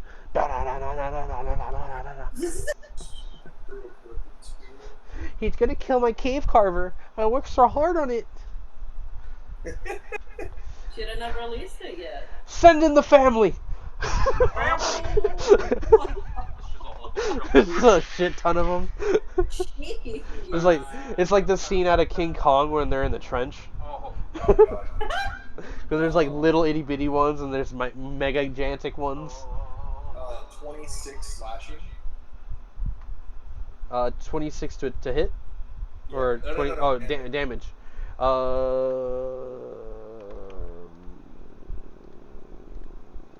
Okay.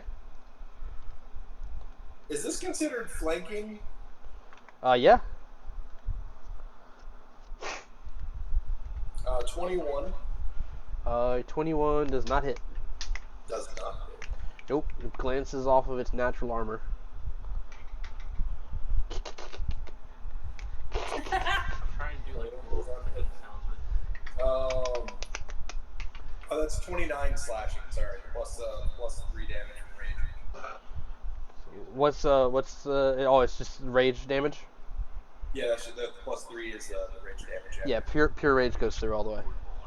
Okay, and then my throw to Hugh for the healing water skin. All right. Like a strength throw. Yeah. Advantage. It'll balance out because I have advantage currently on strength checks. 22. Like one of its legs like kicks out to try to like smack it, but you just glides through between the legs. Hugh, you catch the glint in your like from the corner of your eye, and then it just hits the back of your head. So, real fast question: if it were to burst on him, would the healing effect go through? Yes, we will say yes. No, because we have to digest it. Like we've been digesting this stuff. I feel like if you do it, if you rub the lotion on the skin, you only get half advantage. Like, but didn't we bathe in this and it still had healing effects? Wait, bathed in what? I missed what he was using. you're gonna have to remind me. This is the water you collected for, like up north, right? This is the water from the oasis that we were at, the healing. Listen, make sure y'all are depleting this stuff. Yeah, you use that water. How much? How much did you give him? I'm drinking all of I it. threw the whole water skin at him, which is 3 charges. All right, just go ahead and make note that you're gonna make use of one of the charges. Just soaks into I was gonna say, like, I'm just one of the if I'm throwing the whole water skin, I'm dumping all 3 charges on you. Then I'm yeah, drinking go, all go, of it. yeah. Go, if we're going off the concept of using that, I was confused as to what you were throwing at him, and I realized like you were using that water. But yes, It's if like a you do canteen. splash him with it, I'm sitting here thinking that he throw a potion like a regular healing potion at him. It's like No. we've never really like rubbed it on ourselves, and I then think it's yeah, mostly you're right. drinking or pouring it Yeah, in go ahead something and do else. the roll the healing for him, Fen. 6d8, here it goes. That could have been better. 16 healing, you. Oh fuck, that's it. Oh god. They were all really low numbers. Like if I roll again, He was at I bet it's 16. gonna be all high numbers. Yeah, see, 24. Don't waste your rolls. All right. From there, Maurice is next to you, Fen, and like he's kind of looking at this thing, and he looks at you. And he's like, "What am I supposed to do?" After Fenrir kind of like backs up a little bit after his attacks, that opening in the cave now, is that like a whole nother chamber? Like the thing that collapsed. Yeah. What it revealed was kind of like an inner wall cave system. So the way this thing was traveling around, it doesn't show a direct path anywhere. The holes that he had pointed out to though, those are still like clear aside from some rubble blocking the path.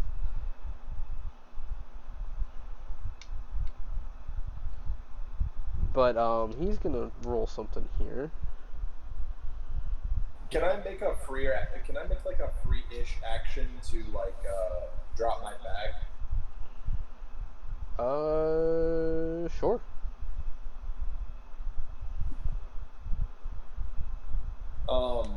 Gonna drop the satchel I have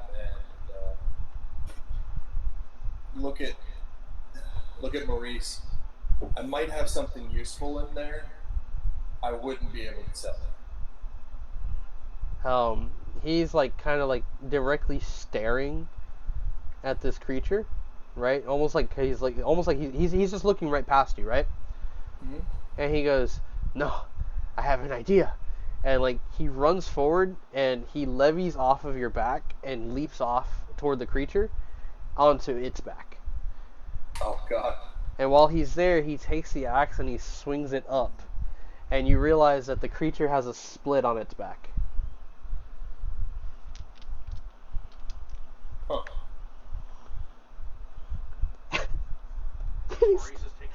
and he goes, "I can see the weak point!" Ah! And he like goes to strike it, and it just Gah! Gah! He's just like not centering the edge of the blade. He's hitting it with the back of the axe. He got like a 10. He was super lucky though. Yeah, well, while he's effortlessly, putting in work, we go over to Zoe's turn. Zoe on the left of the creature. Hugh's looking really, really bad right now after that attack.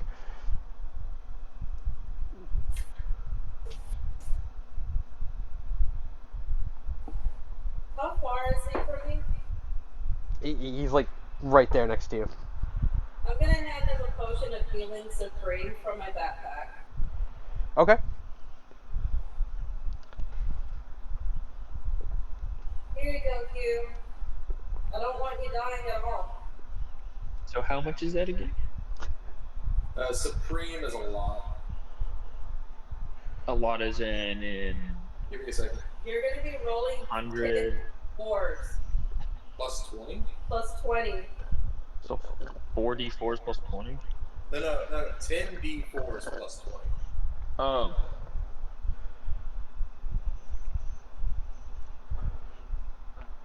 This kind of reminded me of a fight from like 41 points in total then, from my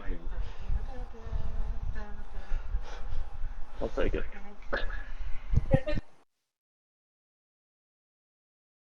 Hey, that's something. I mean, I was at 16 health when I started that. When I got hit after him, I was not You feeling good. just barely survived that shit. Yep. Well, dude, I was sitting in. When he attacked me, it was like 40 health. I was at 50 health.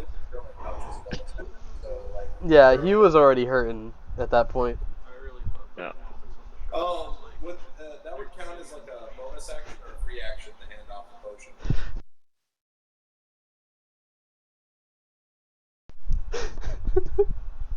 Well, so you healed up.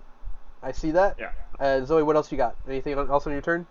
Do you want to maybe move away from this thing or give Hugh a hug? I was trying to ask you real fast. Would that count as a free action or bonus action? Typically drinking potions and stuff like that is a bonus action in my rules. That would be a handoff. Like her action was just a handoff to Hugh. Then yeah, that would be the action for the turn. And that would be Hugh's bonus action on his next turn to drink that potion. Or reaction currently. Correct. I mean, he could spend his reaction to drink it if he'd like. But that'll be his reaction for the turn.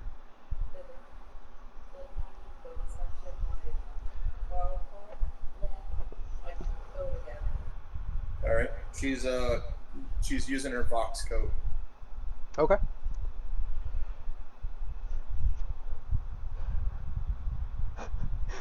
Her name is Zoe in the daylight. At night she is the Eris Foxlight. Here she comes to save the day when the strongest man can win. That's Pen. Da da da. That's Maurice right now. From the islands far away. Oh, future reference. Yeah.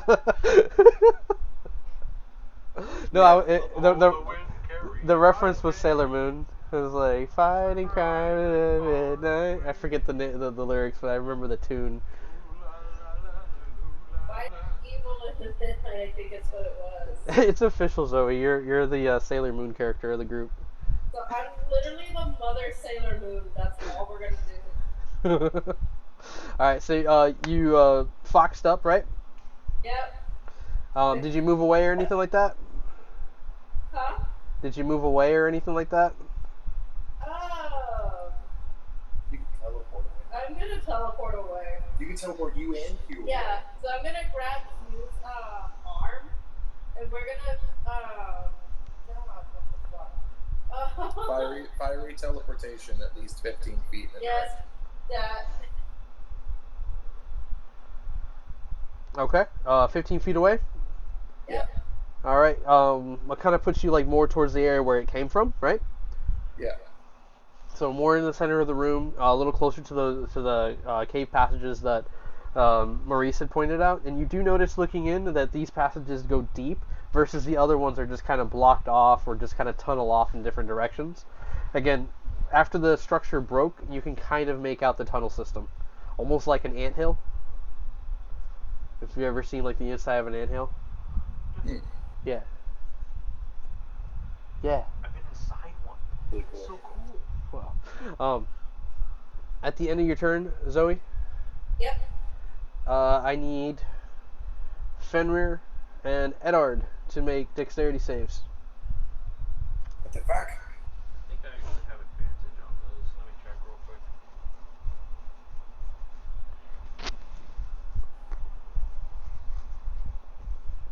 Natural 20. Solid, solid, solid. So you will be taking half. Get that dirty rate out of there. Okay, let's see how it works. What am I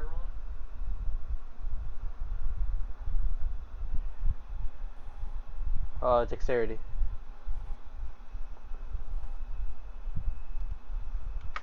Dexterity save. Yeah.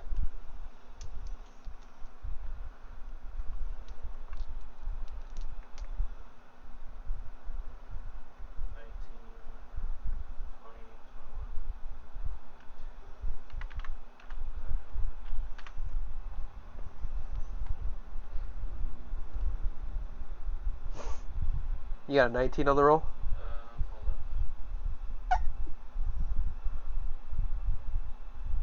on. So it's actually 22 due to Shield Master. Okay. Yeah. Well, both of you will pass, and you take half of this. Since I saved it, I can use a reaction and take no damage. Perfect. This thing is coming straight at you. It's still gonna knock you back to 10 feet. So, Okay. shield up. You get slid back. Fen, you as well. You're just kind of like pushed up against the wall when it like pushes by you. It's going to be 28 points of bludgeoning. Take half of it, or none, obviously, if you got the abilities, and then an additional 35 slashing as it's cutting its way across the room. And then it I'm settles. taking double half damage now because I have resistances to this. Perfect. So I succeeded. So 14, 7. You said 30, 39. 35 slashing, 28 35. bludgeoning. Okay. 28, 7. 35, 17, 29. So total of 16 points of damage. Double resistances. Whee! All right, Edward. It settles like right in your space. Like it pushed you back and took over that spot. And then from there, it goes to your turn. Okay, from there I'll use my action to cast Armor of Agathis. And then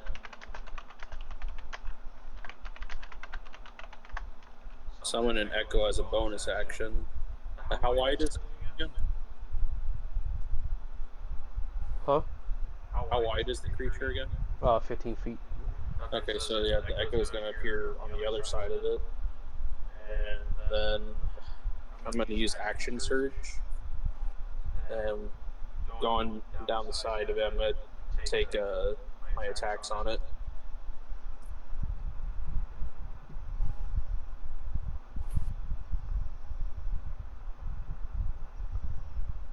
Would I get advantage on that since the echo is there? If it's flanking it, yeah. Yes. Yes. We've established this at this point. It is a yes. It's so big that it's never leaving flanking. Yeah, it's huge. This I just rolled that the wrong way. like I think other than Hugh and Zoe who moved away from it the furthest, they don't have advantage just because of where they're at. So it's 27 for the highest Unless one. they take ranged attacks, which no, that wouldn't work either. 27 on the highest roll. That hits.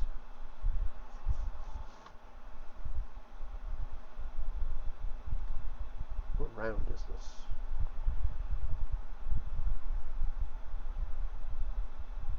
I still really need you to give me specs on this sword so I can actually put it in the campaign setting.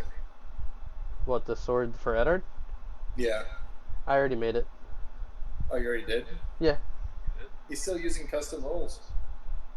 He has a sword in his inventory. I don't know which sword you're talking about. The whip one.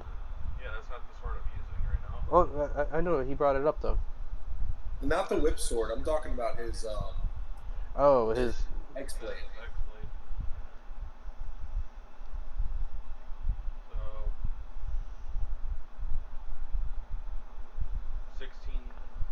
So 16 total on slashing damage, and for force damage.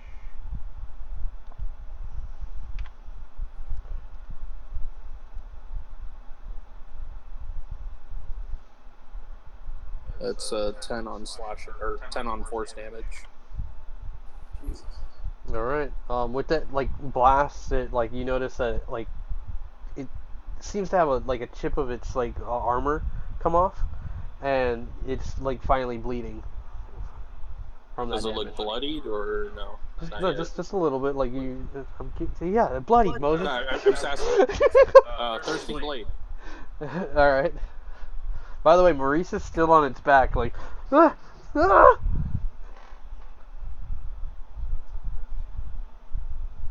Can you imagine he gets a nat 20 on his attack? 20. 23 Yeah, for the attack. damage. Attack. Oh, 23 hits. Oh, before I forget, also subtract another 5 because Hexblade's curse. I just remembered that.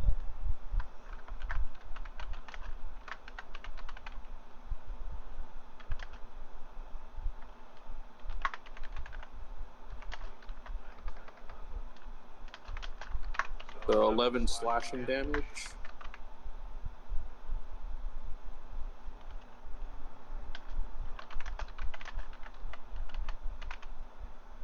So 5 additional from And- thirsting. Yeah. And then what was that damage just now? 11 slashing. And then 3 force. And then plus 5 because Hexblade's curse. Okay. And then I'm going to use Unleash Incarnation. So attacking with the Echo now.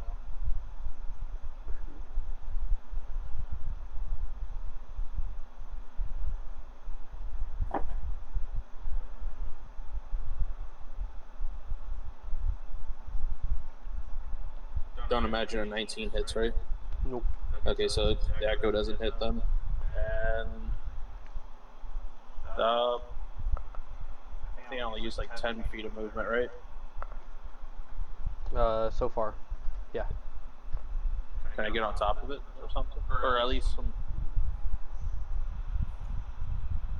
get in front of it so that way its sight is on me to keep it distracted. I mean, you're in front of it right now. It's looking. Okay, so yeah. Yeah. I'll stay in front of it then. All right. Since you're in front of it, it's gonna attack you. 26 to hit. Hits.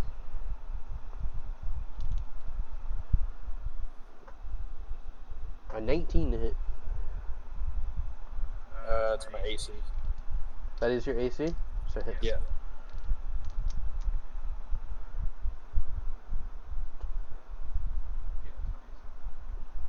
34 slashing.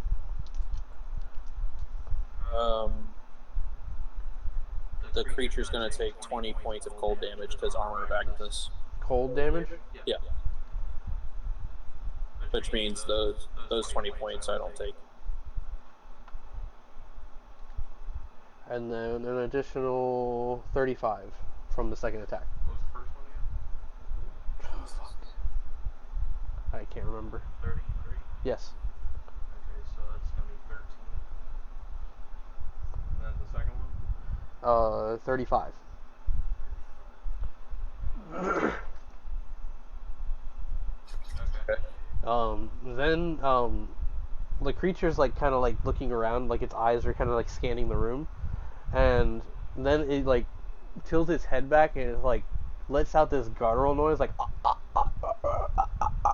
and then all of a sudden you see the scales and plating around this creature begin to kind of bulk and shift and spike out along its back and body.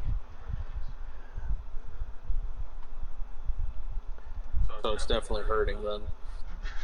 No, it's transforming. It's a transformer. It goes over to Finn. Seeing this thing start to contortion, you said like spikes kind of start growing out of its body or something like that? Yeah, so essentially, you notice like the scales that are already there, like this it almost looks like tree bark along its skin, right? Yeah.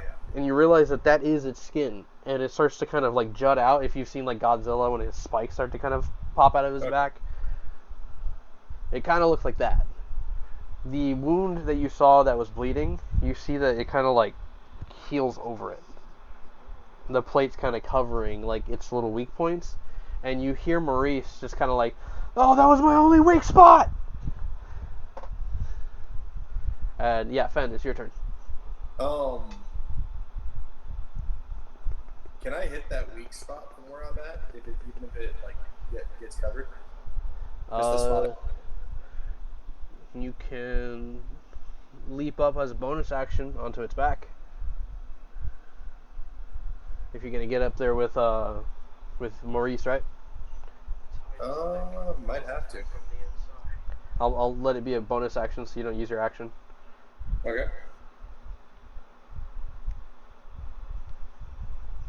Gotta roll anything? No, I'll give it to you. Okay. Looking at Maurice right here. Yeah, like he's like holding on. He's like, oh hey, fan, how's it going? Yeah, look right there, right above my head. And like you can kind of see like the plate shift and move a little bit. But for sure, you can tell like that's where he had found that weak spot.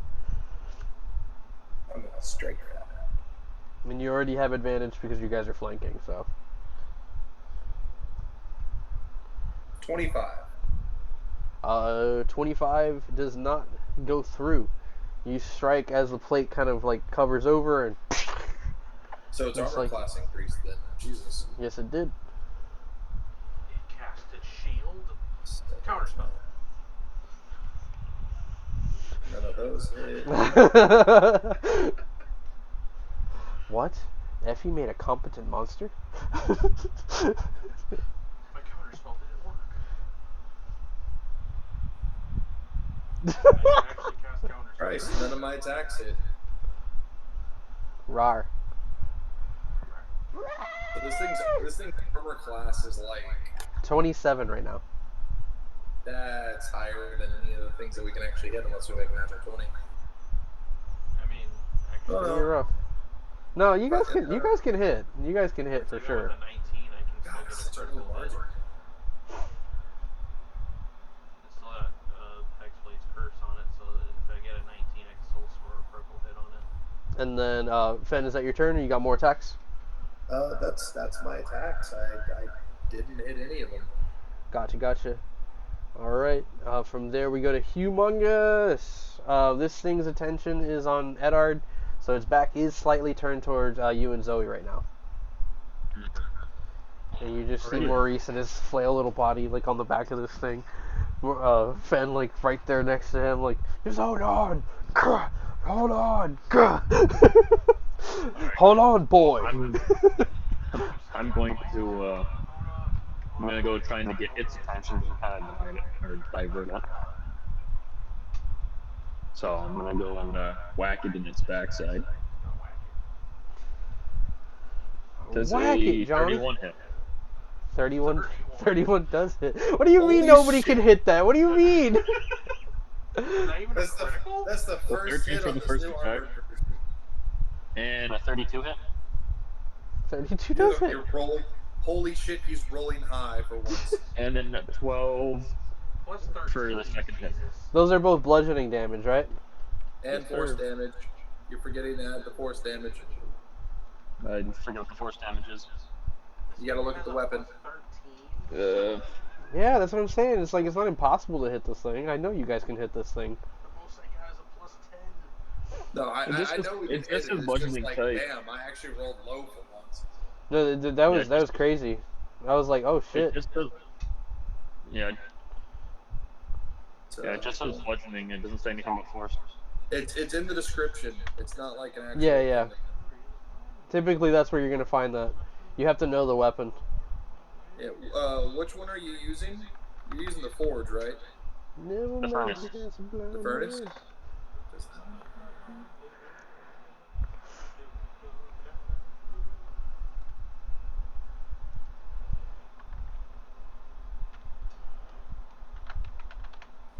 Yeah, so the furnace doesn't have that extra force, so it's just normal.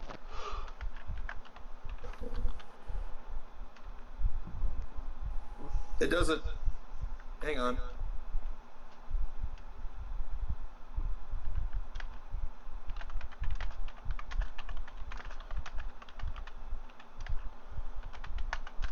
Oh, you need to ignite it first. It's going to use a charge.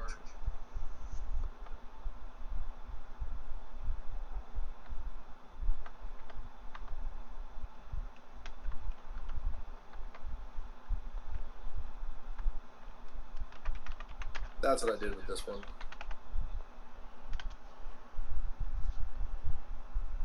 So basically, as a bonus action, you have to spend a charge, turn it on, and then you get the extra 2d8 force damage.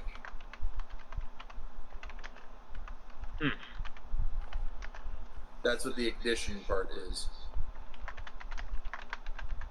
Okay, then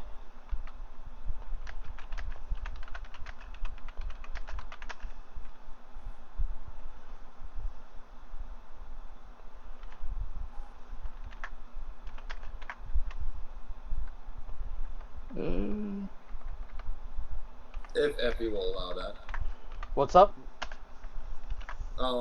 He's gonna use the bonus action to ignite.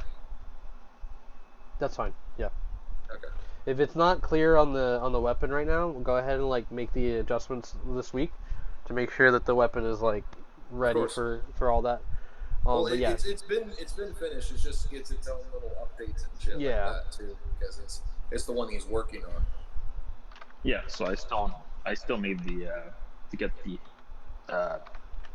jet engine for it. You could say. Yeah. Right, then Once you get I'll the use jet the engine, bonus it's gonna be action then for I'll use the bonus action for the ignition, which the damage has additional 2d8 force damage.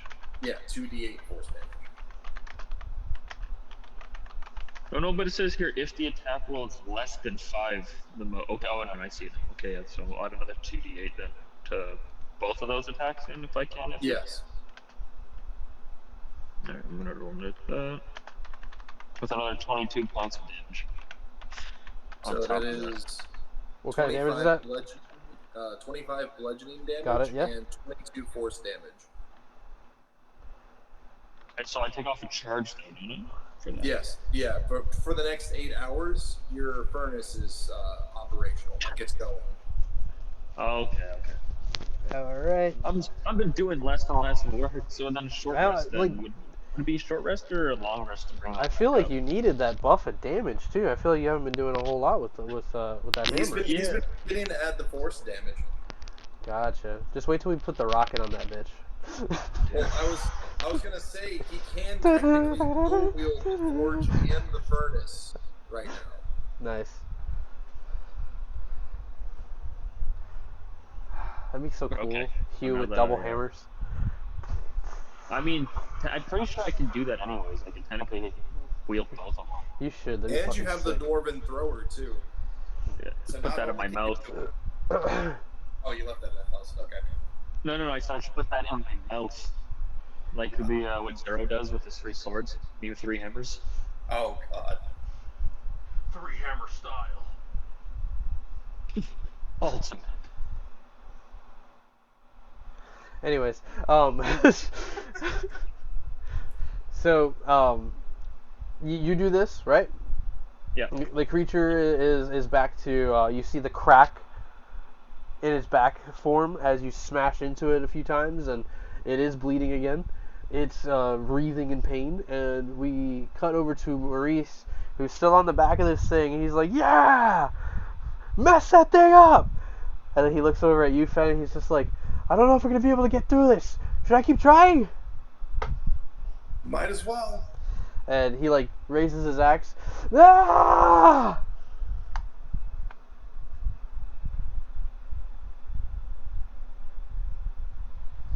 What do you get? What do you get? Nat 20? Nat 20? Nat 20, what is it? It's a fucking nat 20. Fen, So quiet right now. you watch as he raises the axe. Ah! When he brings it down, it goes right in your hand. You rolled a 1. How much damage? 9 points of slashing damage. Does he lose like the tip of his finger or something? My skin. Like his hand is probably massive, right? Like he's got a thick hand, thick Yeah. forehand. So this thing went right into it. Oh, so into bone. Yeah, it dug a little bit, and he's like kind of pulling it. Oh my god. Zoe's over here. She goes, "It's like the time I cut your hand with a knife." Because It was an accident too. it was Oh my completely on God. accident. She was trying to cut open a thing of cheese, and I was like, "You're doing this absolutely wrong. Don't do it that way." And as soon as I went to go like stop her from cutting it, the knife flicked out from under the plastic and slapped my hand right on the knuckle, and it cut my knuckle right open. And I was like, I had a mental breakdown. She was losing her shit, and I was looking at it, and I was like, it's okay, it's fine. I just, like, closed it up, held it under hot water, and waited. And I she's... left the kitchen, and I was like, I'm not making anything anymore. And that's when Fenrir took over the kitchen. She was panicking, and I'm just sitting here like, it's okay. It's fine. Anyways, yeah, Maurice made you relive that. Yeah, he's looking like horrified, like ah! I'm so sorry. Maurice, it's okay. It's okay. Try again. Like when he pulls he's like, yeah, pulls the axe back. The axe flings out of his hand. Ah! He pulled the axe back and it flung out of his hand. Wow. You know, that's a gold star for trying. He can spit in the wound. Tui. Maybe it will infect it.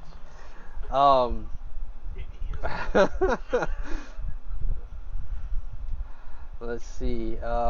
Zoe, it is your turn. Maybe he has COVID. Do I see any of that happen? Yeah, you see all of this. From your perspective, it's probably even funnier. It's just rah, rah, Echo Knight, Fenrir, rah, ah, Hugh, ah, gah, gah, I got this. Ah! Like, if you put no music on this, and it's not epic at all, it's just people. The backgrounds of animes where it's just like clouds and everything. No, You guys. I always reference Army of Darkness when they fight the witch lady, and it's just absolute chaos. Like she attacks, and then the camera tracks her, and then the knight, he gets knocked back, and then another guy gets up, and then she gets knocked back, and I'm like, that's the chaos that goes through my brain when you guys are attacking this thing. You're comboing it sometimes, and then other times it's just this awkward.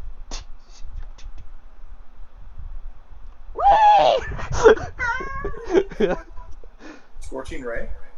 At what level? Would Maurice and Fen have to do anything? Wait, is she using her sky beam on this thing right now? Yeah. The sky beam. They always picture them as like the Reapers. 2 additional rays.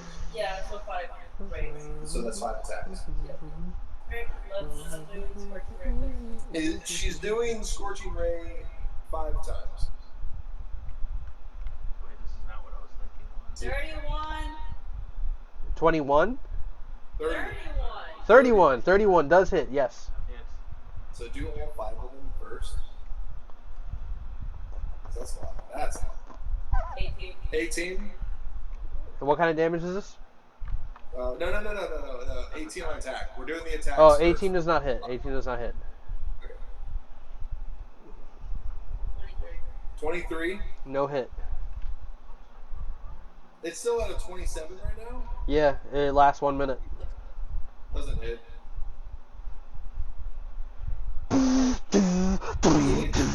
It's just glancing off its skin. Like the visual is so cool.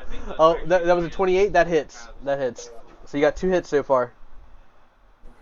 So that's 2d6 and 46 on those 2 total. And then you have your cloak on, so it's a 1d8 for each. So that's 2d8s and 46. Okay, so. Custom roll. No, I know, but you missed 2d8. 2d8 and then 4d6. 23. 23 points of fire damage. This absolutely singes whatever fur it's left across its back and neck. You guys are still in the back of this thing, right? They're pinpointed, right? Like the blast, Yeah. like, right? Yeah. Okay, so you should be fine. It hurts that Yeah. You're fine. If she got like a nat 1, then yeah, you'd probably be in more trouble. Maurice gets hit full blast. It looks like when that one dude turned to a skeleton Home Alone 2. Alright, so yeah, this does hurt it significantly. It lets out a screech and everything. Is that your turn for now? You can probably reposition, or you can fire a fiery seed at it. That's actually what I was going to ask if I can actually do that. Yeah, your cloak fires an additional seed. Yep, I'm going to go ahead and do that. Okay. That's a spell attack. Plus 10 hits.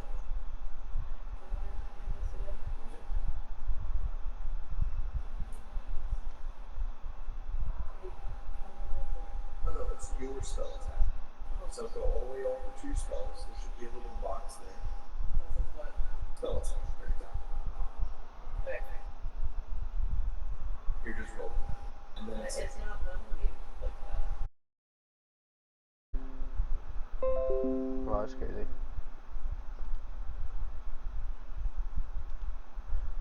Eddard. I'm still in front, right? Mm-hmm. Okay. Hold on a second, let me check here.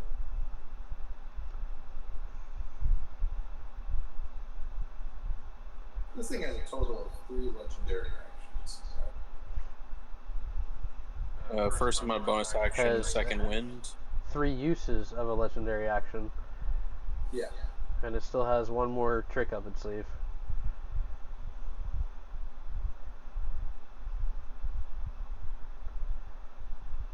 Gaining 14 health back. This thing comes right through.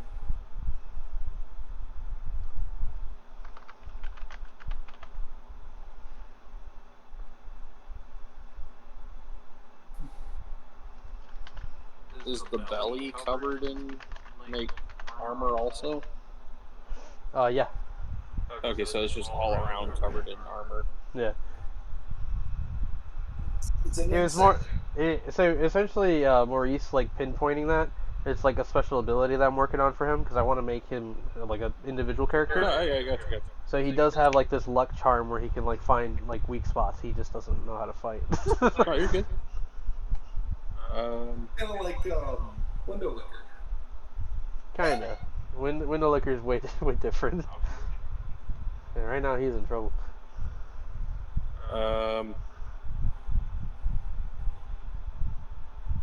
Okay, yeah, so I'll just kind of run along the side of it just to get out from in front of it for now, and So you're moving away from move up to. How long is it again?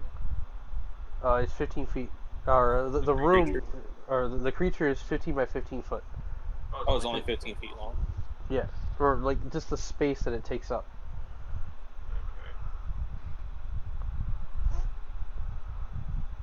No, fuck it, I'm gonna keep it focused on me. I'm gonna stay right there and take 2 attacks on it. Okay. I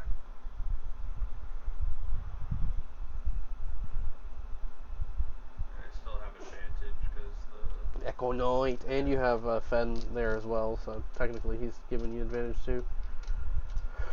almost a natural 20. So that's 24, which I don't think hits, right? Nope, not right now. Okay, so now Thirsting Blade.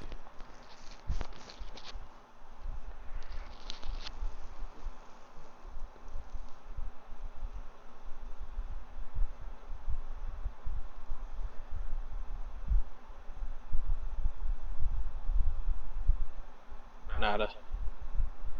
All right, that's your turn. Right.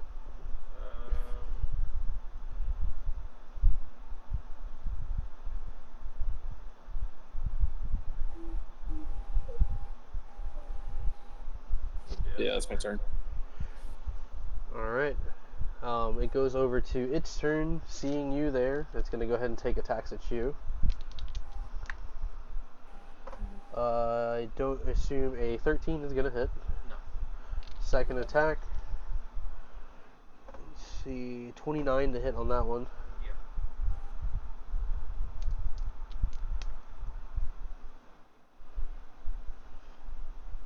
26 points of slashing damage.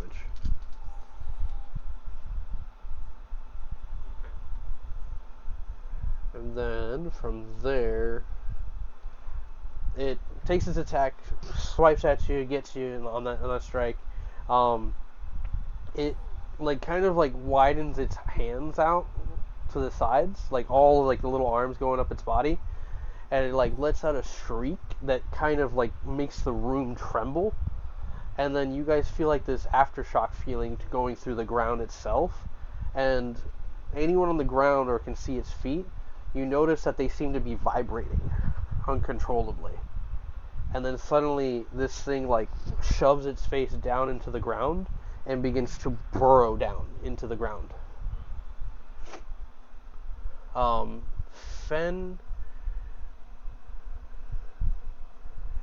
you can willingly try to go with this creature if you hold on.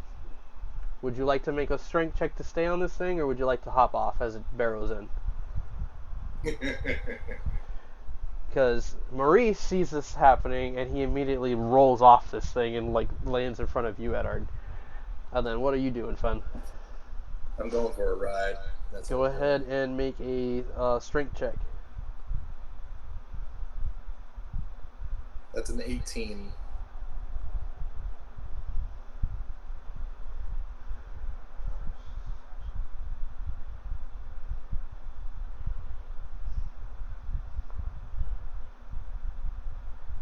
Reading some things. I want to make sure. I mean, yeah, you're willingly holding on. 18 though. Yeah, you're gonna burrow in with this thing. Okay. Okay. You're gonna take a bit of damage as it's scraping you along the inside of the wall. You probably have some resistances here.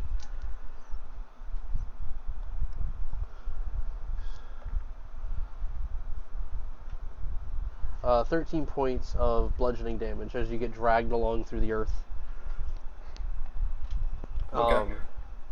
From there, you quickly see that the vibrations that are allow like the earth to kind of like reform behind it as it burrows into the earth. Oh, there's no hole. Nope. At least it seems like very like soft dirt at this point. Wouldn't that also give me an opportunity attack? Nope, it does not invoke the opportunity attack. It's like a teleport. Good little detail.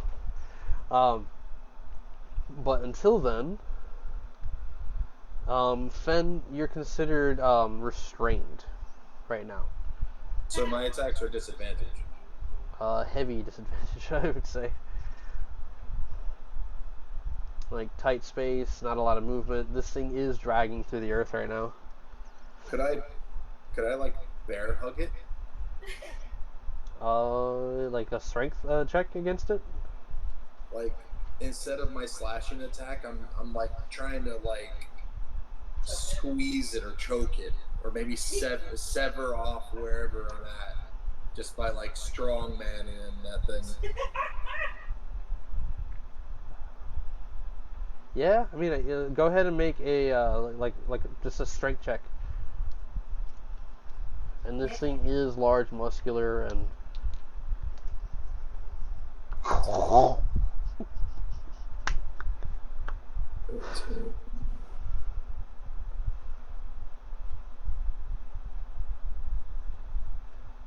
Would these count as my attacks if I were to attack? it would just count as an action, like a grapple. Because a grapple is a attack. Yeah, it's your action for the turn. It wouldn't be counted as individual like attacks, because you have your regular attacks when you're using your weapons or your hands, and then you're making a grapple attempt, which is technically treated as a separate action.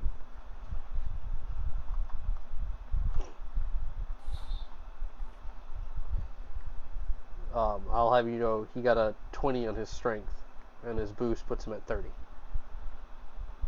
I was gonna say, on the grapple check, it replaces one of my attacks if I were to use the attack action, which is basically what I'm doing. Okay. So if I'm not able to squeeze it, I'm gonna try and claw at it. Yeah, I mean, like again, like picture the earth like moving around you, and you're like latched onto this thing. your grip is probably like doing this or like trying to squeeze right now, you know? 19 doesn't work that time. No. Depending how long he's in Ooh, the dirt, also 34 that time. On a claw attack? This would be. You did the I grapple. wouldn't be able to do that. Like I'm trying to do it as bludgeoning damage because I have my unarmed fighting. Yeah, you got the grapple with a 19. That failed versus its 30. And then with the claw attacker, whichever you're trying to use right now, Yeah. that 34 At would this point. that 34 Yeah. would pierce the skin, would pierce the armor. Okay.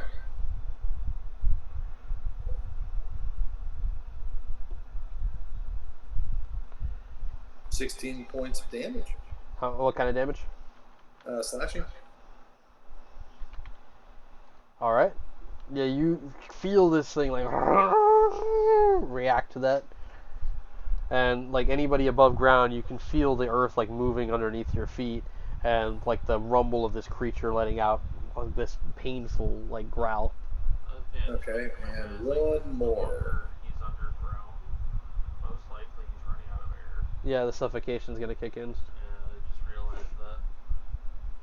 16 doesn't work on the third one. No.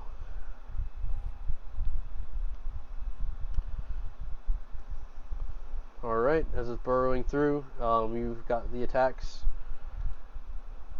and that's your turn. Yeah. We go over to Hugh, with nothing to attack currently, unless you want to try to dig through the earth. What do you do? I will start making my way with them, so through the earth, you could say. I'll start moving Roman. Get back here, you bastard. Yeah, you're digging. You're digging through dirt right now. Yeah. Yeah, I'm eating dirt. Yeah, like I'm shoveling this into my mouth. -5 movement speed. You went over and you're kind of like digging at that spot, right? Maurice kind of like seeing you, like he sits up, and he's just like, he's gonna run out of air down there. He looks at you, Zoe. He's insane. Eh. And then Hugh. Yes. Let's see. And that's your turn. Yeah, so I'm just shoveling dirt into my mouth to try and get all this rubble off of it. Yeah, I mean, like it's you're not going far, but keep at it. Yeah. Like Maurice No. like in fact Maurice comes over and he's just like, you might have an idea here, and like he gets up on his feet, like kind of like in a squat position, and he just starts swiping the dirt like a dog. He's like, if we keep up this rate together, we're gonna find the whole earth. Meanwhile, on the ground. I feel the strength of the earth going inside of me. You're just filling your stomach with dirt. Yeah. Zoe. Your turn now.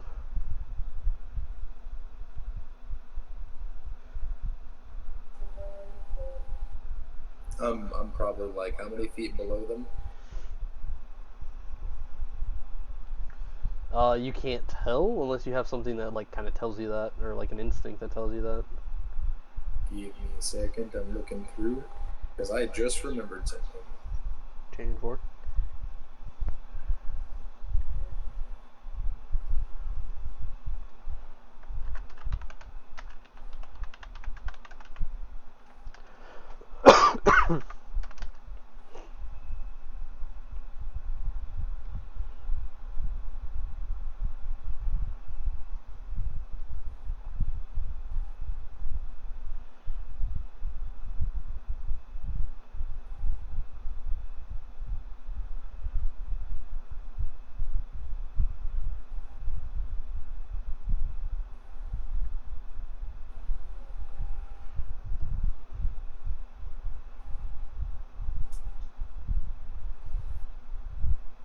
Okay, no, the third type of movement speed is jumping.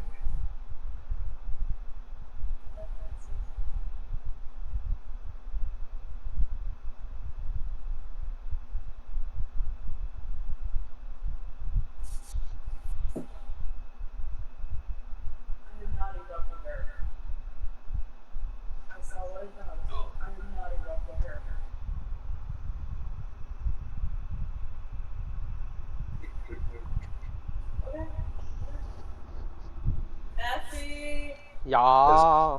This is about to be either really stupid or Okay. really cool. Okay. So, where did Fenn get pulled into with that creature? From where you're standing, about 20 feet away from you. It burrowed straight into the Alright. ground.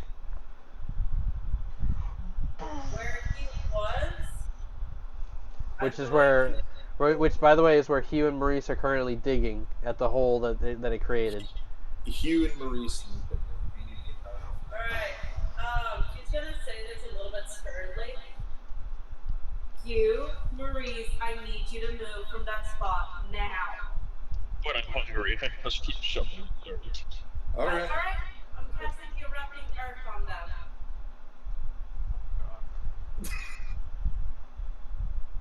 And they have to make a dex save of 20. Maurice, move! Yeah, Maurice scrambles the fuck away. But what's the AoE though? Like, what does this do? Because it sounds like it'd be really bad for the cave.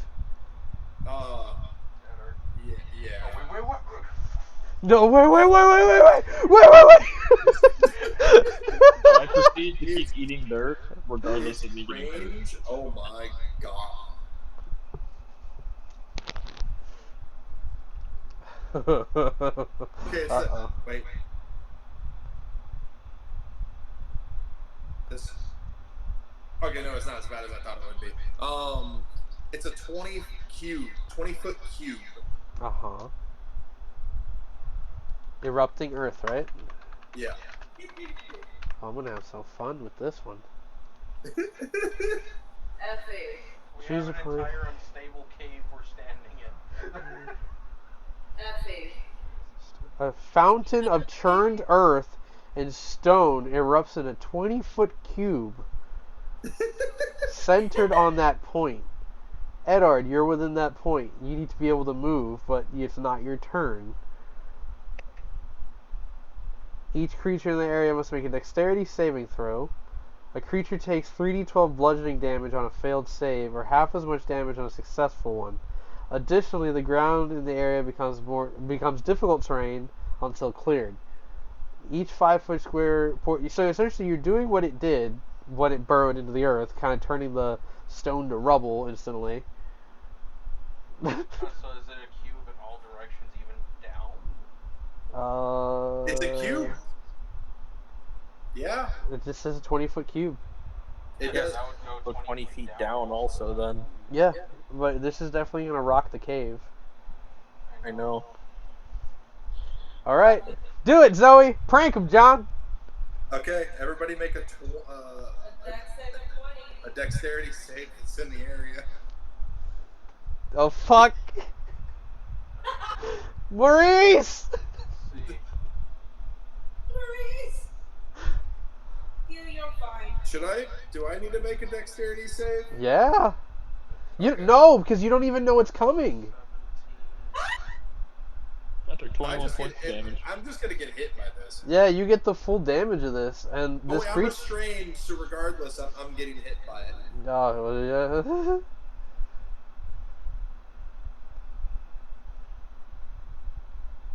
This is glorious.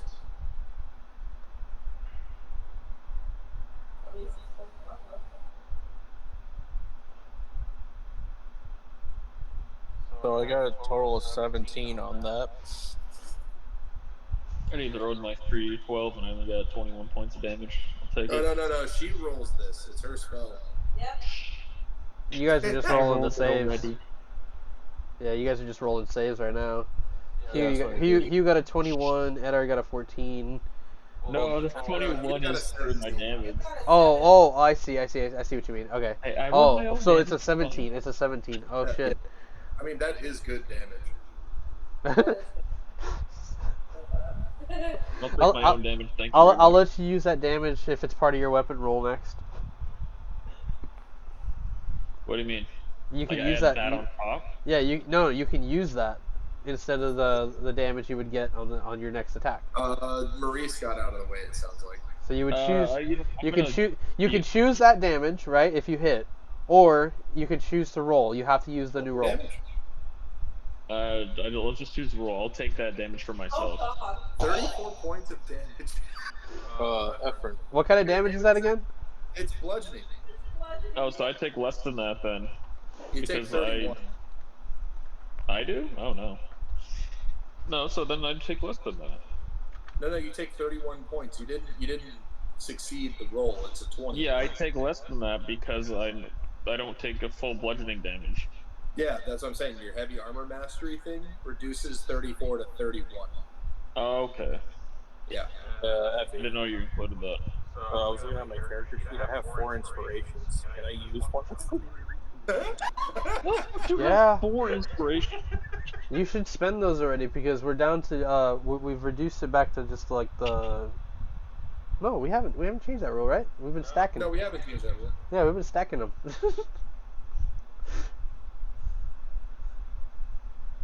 Yeah. Yeah, it's no better, so. You want to use another one?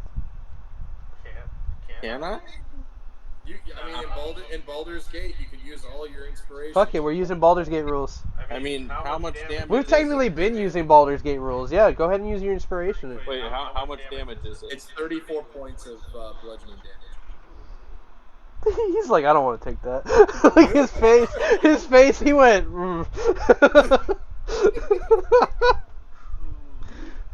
I'll try one more time. I don't know. Let's go. No. Oh. It's destined. Edard will take it proudly.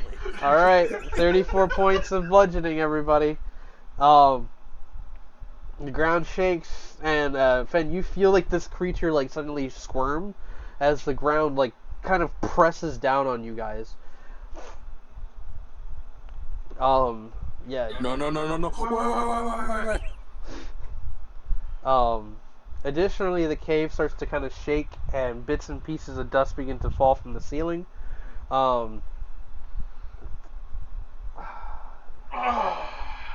Because it's happening as you did this.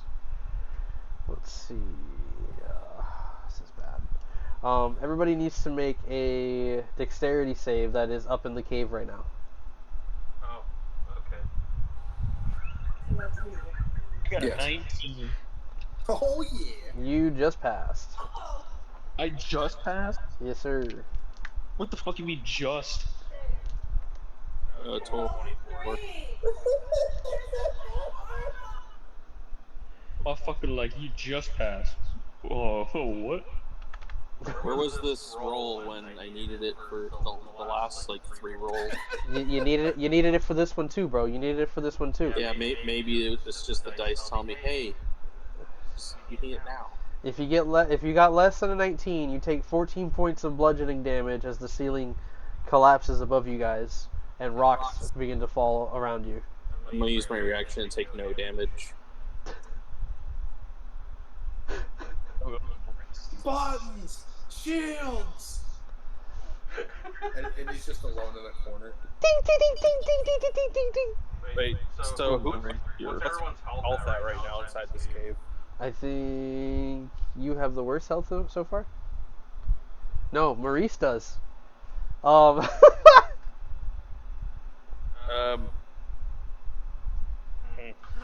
Maurice took a hit there, and he's like laying on the ground.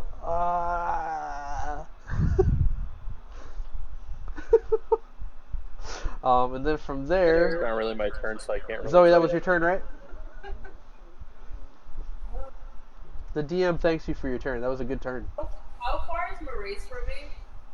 Maurice is 10 feet from you right now. I'm just gonna use my bonus action and Misty Step to him. Okay. Swish. Literally in fire. I'm just fire. Yeah, he looks up at you and he just sees a fiery entity. He's just like, is this what heaven looks like? Oh my god, it's so bright. Then we go over to Edard's turn.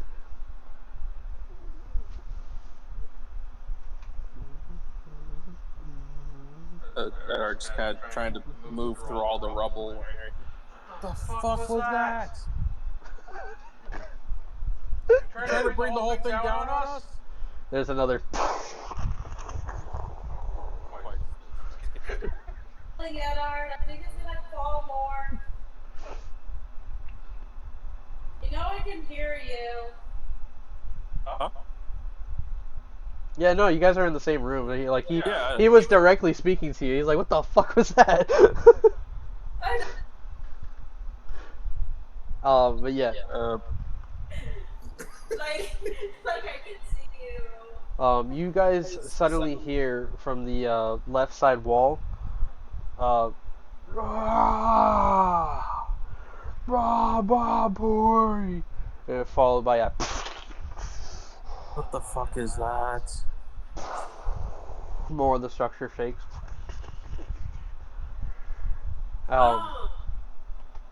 Edar's just gonna kind of reach into his sack, pull out the water skin with the water from up north.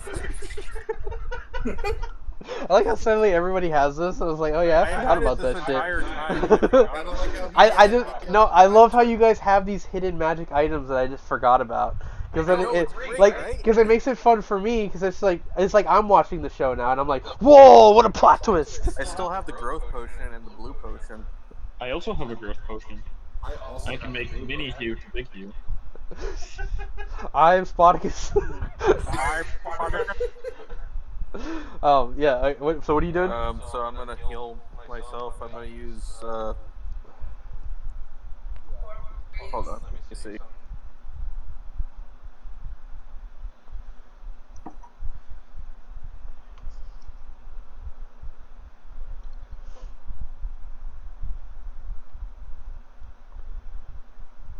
Does everyone have this right now, like inside the cave? Like, do they all have like this water skin? Still? Wait. The large water skin that we all got from when we each got one. I added it in the That was a while ago too. Damn. Yeah. Ever have in character? creature. Possession. Check your inventory. You need to have it because it was given to all of us. I didn't get it. Just go ahead and add it to your inventory. It's fine. Everybody got one. It was given to us on our way out. Yeah, I remember. Like they gave you all gifts on the way out of that grove essentially. The goddess was the first tree and all that shit before we fought Zengos. Dude, that was A while ago, I know. So We still have the blue potion. That's why y'all's notes are better than mine. Can I throw it? I randomly just decided to pull out my notebook to see what do I have here. Okay, so that's the other one. Thanos gauntlet. I have the Infinity Stones. Okay, so you healed up. Well, I mean the Hugh and Zoe had it. Yes. I said yes. Otherwise, I'm gonna be dividing it between them. Also, They all have one because you all Okay. received one. Unless you left it at home and you tell me right now that And you left it at home. how's Maurice looking? A little bit better. You haven't healed him yet, right, Zoe? You just went over to him. No, I just teleported to him because I. Yeah, he's like this. Alright, so I'm gonna use 3 of the uses on myself. Noise. 2d8, so that means 6d8s. Yeah. I threw mine at Hugh. Is it plus anything? Nope. Okay. Your constitution. So I wake in the morning and I step outside and I take a deep breath and I get real high. From the top of my lungs, what's going on? So regaining 35 health, and I'm gonna use the last use on Maurice. Alright. Maurice, how much are you giving Maurice? Last time I just lost my train of thought. 35.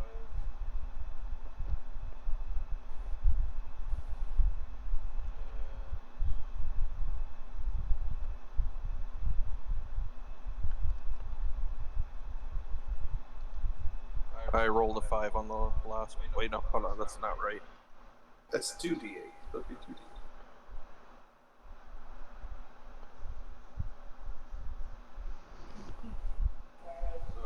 9 on the roll. So it's what that plus his Constitution. All right. He like drinks the water and he's just like, did you just attack us? Looking right at Zoe.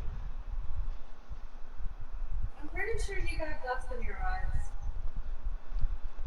And sure enough, he like scoops out a good chunk of dirt from his eye. That was definitely just a aftershock from the monster. Slowly looks back up at Zoe, right? Foster, I'm pretty sure it was also. What do you do after that? Is that an action? Yeah, you continue to hear shouts coming from the left side wall. The earth underneath you guys is still shaking and moving as this thing is moving with Fen on its back. Alright. I don't think we can really stay in this cave much longer with all the shaking going on. Where are these sounds coming from? Left side wall, there's an opening there that Maurice had pointed to. And it seems to be coming from there. This route kind of goes straight. Let's get out from under this just in case it all collapses. You taking somebody with you? Yeah, let's help to carry Maurice and... Here, where are you at? He's right there. He's not too far off. So Eddard's moving over towards the cave wall. You should have enough movement to just get to it. I have up to like 50 movement speed. Then yeah, so. you're within there, and as soon as like you kind of like get in there, it kind of like has this like almost enclosed feeling, you know. Things kind of get quiet in there, but the echoes that are coming from the other end definitely sound like a giant shouting in its language and fighting off whatever it might be dealing with. I can speak giant, so it's cursing them and saying, "Stay off me! I'll break your necks." And then you hear like a and the familiar screech of a creature that sounds like the one you guys are dealing with.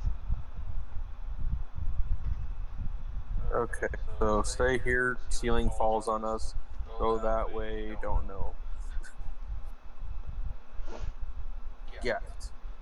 Hugh would be able to recognize the voice of Boone, right? Yeah, for sure. Now being a little closer, it's starting to become more clear, and it's echoing pretty prominently. From Eddard, you move there. You see the others; they haven't moved yet. So Zoe and Hugh, you guys are still in that room. Zoe, you feel the earth kind of like shaking beneath your feet. And suddenly the ground becomes loose, and the creature emerges right from where you're standing. I need you and Hugh to make dexterity saves.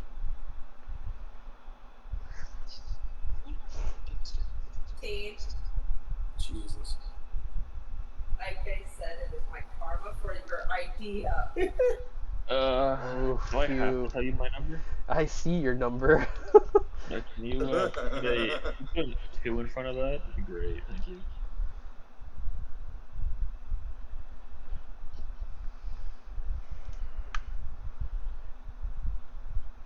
"28 points of bludgeoning damage as it emerges and it causes the earth and the rubble up above to shatter and break, revealing like the inner cave workings and just completely eliminating anything that it had built in that part of the structure.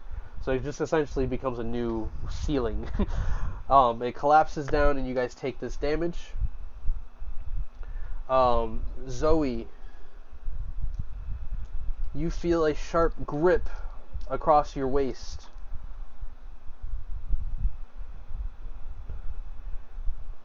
You take 19 points of slashing damage as you are grappled.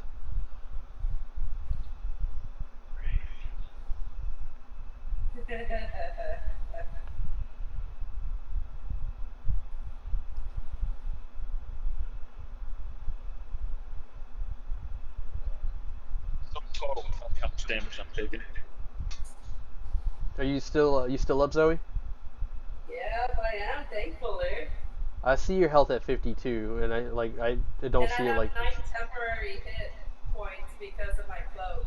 It brought you down to 52. No, I was at 52. Okay, that's what I was paying attention to because everybody else is like dialing in, so I can kind of tell when they take damage. You know, so I was at 52 initially after a few of the hits, and then when I activated my cloak, it gave me my protection. Okay. Everything. Alright, just make sure that you guys are updating your health like everybody else is. Because I can see it here, and like I got worried seeing the 52 with all that damage. I'm like, oh shit. No. It's also lagging on my end too. Yeah. Okay. She has the 52, but most of it's temporary hit points. Gotcha. Yeah, you're currently grappled and restrained by this creature as it grabs you on its way out. Furthermore, Hugh. Yes. 15 to hit. That does not hit. Zoe. Wait, I need to know how much damage in total from that last one, from the dexterity fail. What did we say the bludgeoning was? Like 33? Okay, so it's 30. Yeah. No.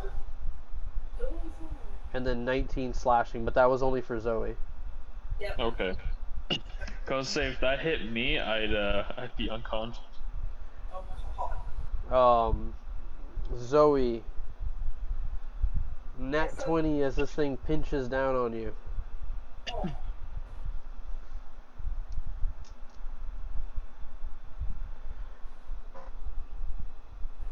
39 points of slashing. Jesus.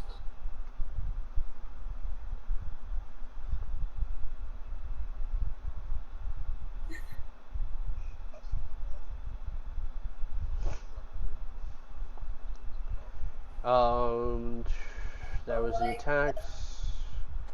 Boom, no more layer actions. We go over to Fen. You are grappling its back, and I need you to actually take some damage as well. Okay.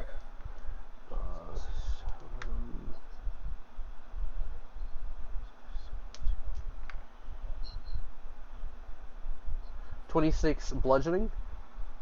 Okay. And then I've never handled suffocation before. So I don't know what the time range my is. constitution was high enough to hold out. I was gonna say, like, you weren't down there that long, so it was just like the. It's really weird. So my constitution makes it so that I can almost breathe underwater for like 10-15 minutes. So I can hold my breath for 10-15 minutes. Gotcha. Go ahead and take your turn, Fen. After riding through that, kind of like emerging, kind of like, yeah! Yeah, you see it swipe at Hugh, and then, like, in its other hand, it raises up, and you see Zoe, and it, like, squeezes, and you see her take significant damage, maybe even cough up some blood.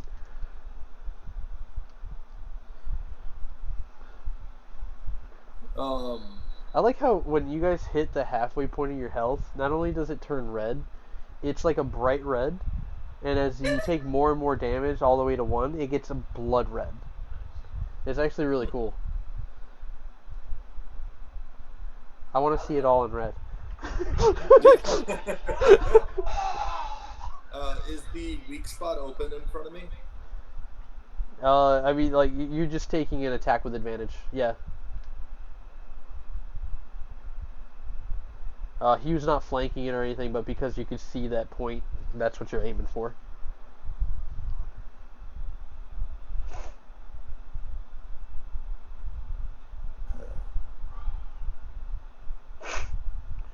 This is the stuff that we get into when LaFay's not around. Yeah, roughly. This is cool shit. LaFay, where are you? LaFay could have ended this in like 1 or 2 turns. Maybe, yeah. Sneak That's attack, a 30. arrow. Sneak attack, arrow. But knowing LaFay, I tried 30 on the first attack. 30 hits.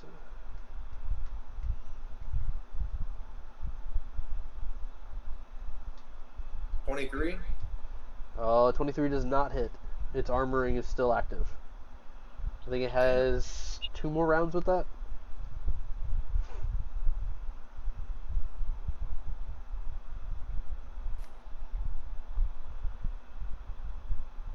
So the one that makes contact, that's 14 points of slashing damage. You And managed to rip open. You're on its back, right? You yeah, managed to like slash, and it rips off a plating off of its back, and it lets out a blood-curdling scream. I was gonna say, can I grab it and from the inside and try to freeze it? Sure. Would that just be an attack again? Yeah, just That would be or a strength check for. Constitution saving throw. Here it goes. 13. I believe that fails. It failed! It failed! Ah! This is wild. It's just some random fucking monster too. It's not even like an actual boss. It's just like, ooh, food. It fucked you guys up quite a bit too. I'm Yeah. looking the health. I'm like, it hurt. So it emits 30 foot, a 30-foot radius. So I'm trying to do this internally. Okay. So that's a 30-foot range to this internal system of the creature. On a failed save, a creature takes 4d8 cold damages and hindered by ice formations for 1 minute. Okay. Or until the creature ice or uses its action to break one of these. Okay, so it has to use an action to break free because right now basically it's frozen. Its speed is reduced to 0 currently. Did you shove your hand into it by any chance? Yes. Like Okay. I'm like freezing this thing on the inside. All Like right. the fleshy bits. Roll damage. It is. I have to warn. It is resistant to a degree because it's a cave-dwelling creature. It's used to the cold and the earth and all that stuff. Yeah. But That would have been the externals, right? This is more internal. yeah, internally, like it still has its inner workings. So it would just be regular damage. 23 points of cold damage, and ice formations are supposed to form around it. So with Zoe gets grappled into the air. Hugh gets swung at, but he misses. You swipe at its back. Edard's at the cave entrance watching this, and as you rip open the plate, you bring your hand up and you jam it right into this creature, right, digging in, and as you start to see it freeze up, the creature's like, and suddenly you have a good grip of something. You have a good grip of something, Fen. Finish it! Wait, like, okay. Finish him. Kind of like putting my feet finally under me after going through the tunnels for so long. The solid structure of something that I have in my hand, I'm going to pull the entirety of the fleshy body that is under the carapace out. Kind of like how Scorpion were to fatality people by pulling their spinal cords out. Yeah. Yeah, just ripping this thing from its head. You rip it right out.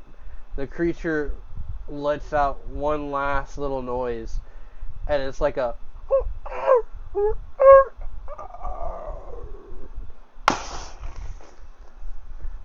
dead.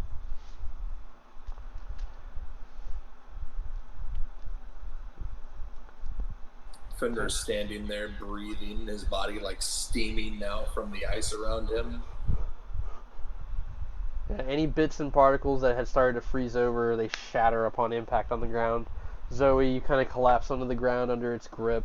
Finally, it lets go, and its body kind of like starts to shrivel in, and you guys notice that it starts to have like this kind of greenish glow to it.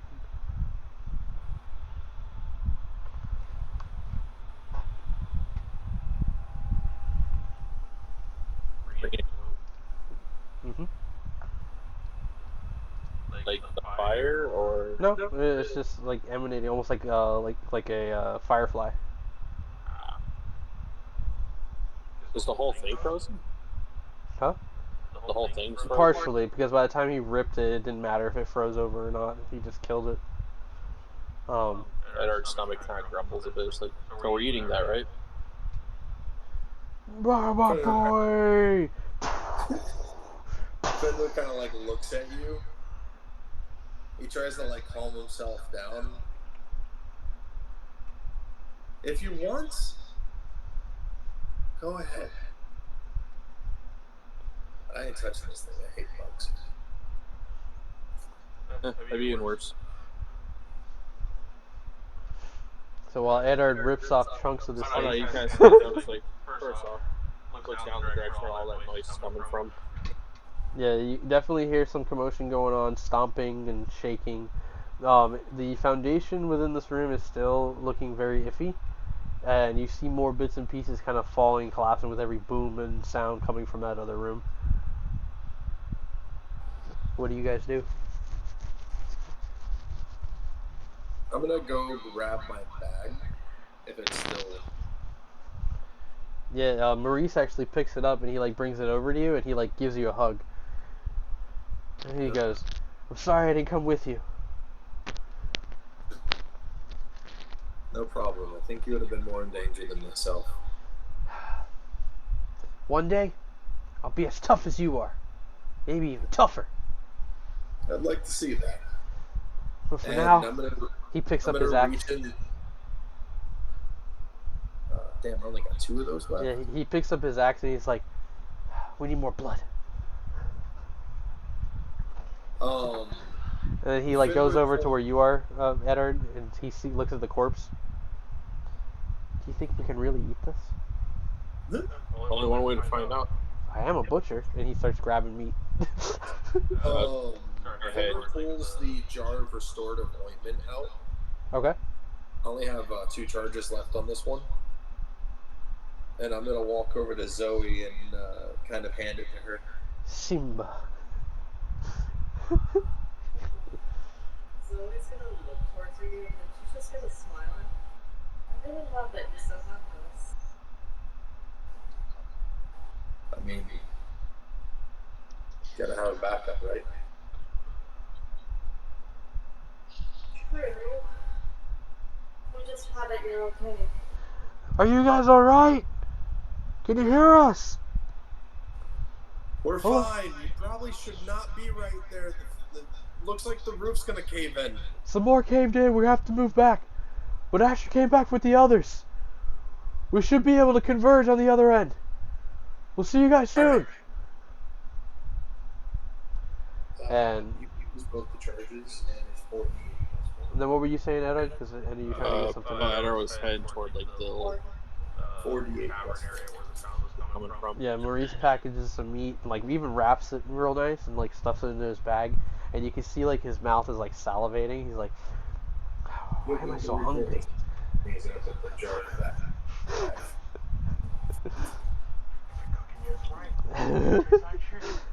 So yeah, Maurice and Eddard are pushing down that tunnel. Are you guys following after?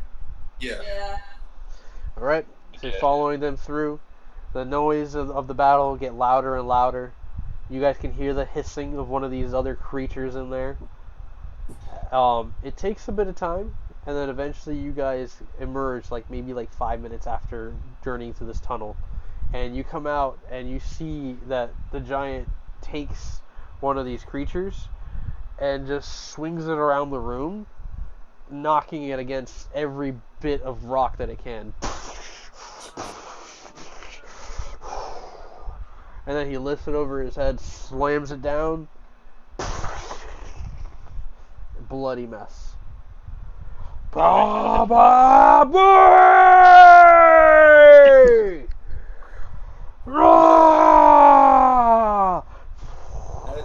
As he does that victory yell, I'm actually gonna join him in that and say it at the same time. He like looks over at you, and you see like there's like this like feral like look in his eyes, and like he like almost like steps up to like smack you too, and he's like, "No, no, Fenrir!" And he like picks you up. He's the foot against the wall. Fenrir! Wolf! Like just picks you up like a toy. Yeah! Shakes you. Shakes you like Darla from Emo.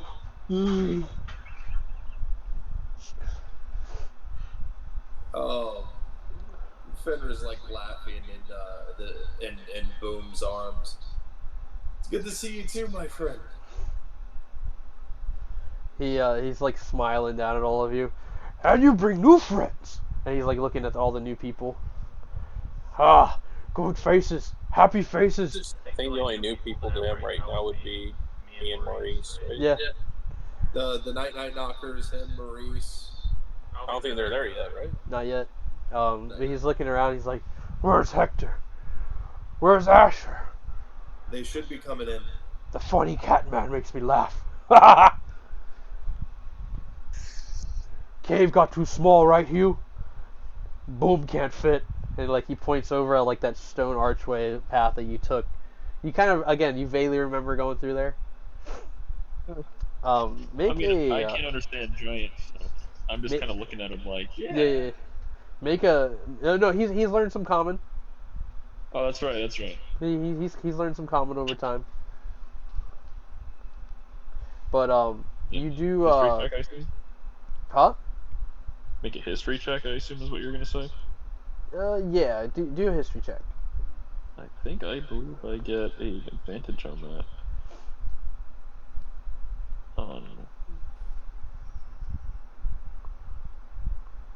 Let's roll 2. Oh, regardless, I got 15 for both. You remember like a little further into that that archway, there was like this like room that looked like it was used for like prayer and stuff like that. Mm-hmm. And you did have to deal with a couple of like nasty bugs in there. But beyond that, you don't remember much more about what you may have encountered or dealt with. It's all foggy. I can't remember.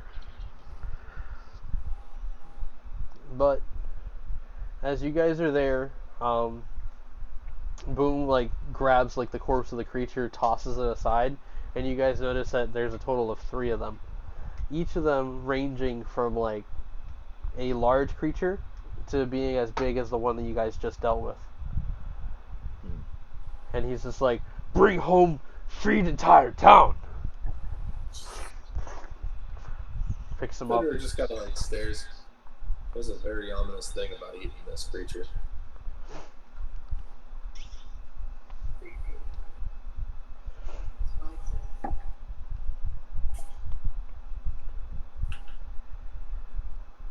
Try to see how much time we have left. It's like almost 1 o'clock.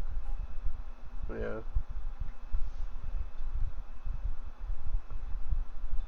Might have to make it for next session. Yeah.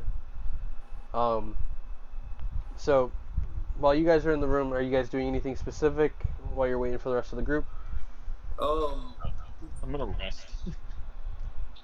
Fenrir's gonna like look at one of the creatures if it's not too mangled and beaten. It's pretty fucked up, but yeah, you can tell it's definitely those creatures. I'm gonna pull out my book and try to relay it to something in the book that I can find, and if I can't, if there's an empty page, take a few notes. Boom, like kind of like crouches down next to you. Pigman draw funny pictures? I'm not that good of an artist, but I definitely can remember a fanged squiggly line. What do you think? Look like shit. Definitely. We go back home. We enjoy time with Zulu family. When the others show up, yes, we'll head home. He like sits down. He's just kind of surveying the room. The rest of the group, Maurice, like he like comes over to the archway. He's just kind of looking down. Hey, Hugh, did you run into a lot of stuff while you were in there? I don't remember. It's fuzzy. But I remember some ritual-looking table. That's about it. Hopefully they'll be alright in there. Yeah, it'd be alright.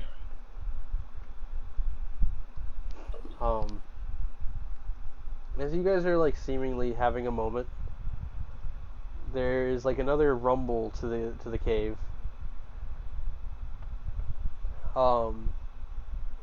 Fenrir, are you like studying these things? Kind of.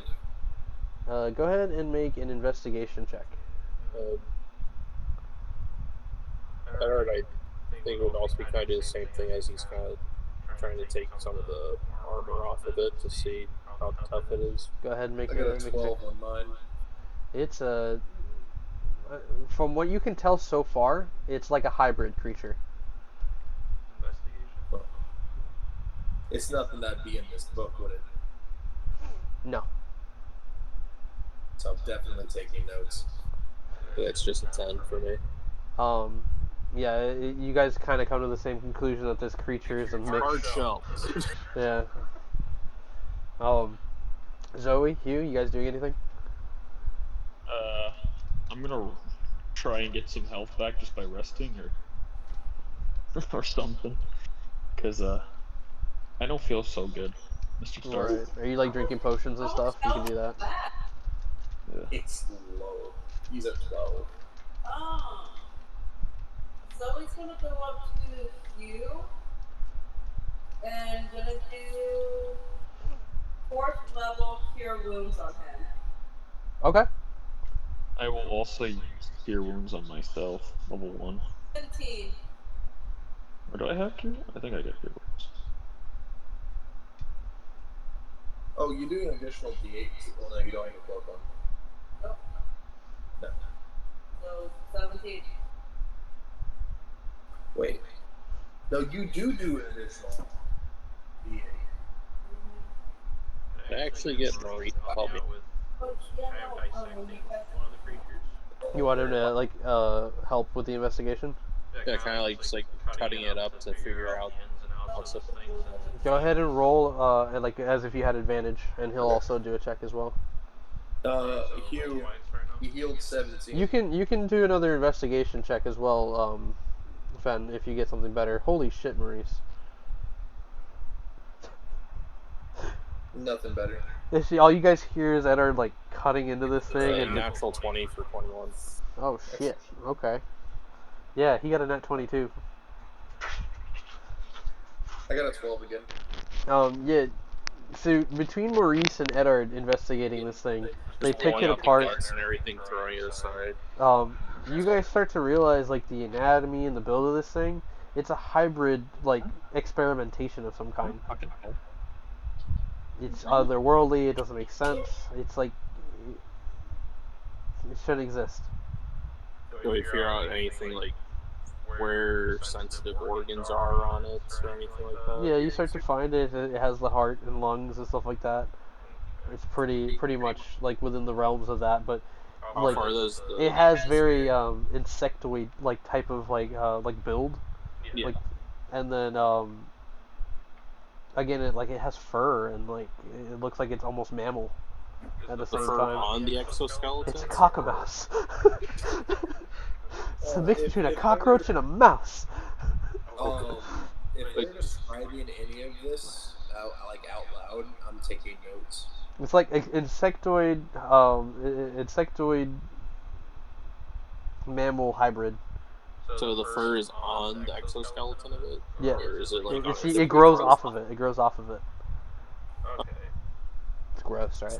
How far does the spinning teeth go in its mouth? You can see that it goes all the way down to like the base of its neck.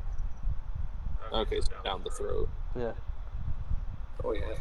When you cut into its stomach, you do see like the gravel and everything is like in its stomach, and it seems like it digests it.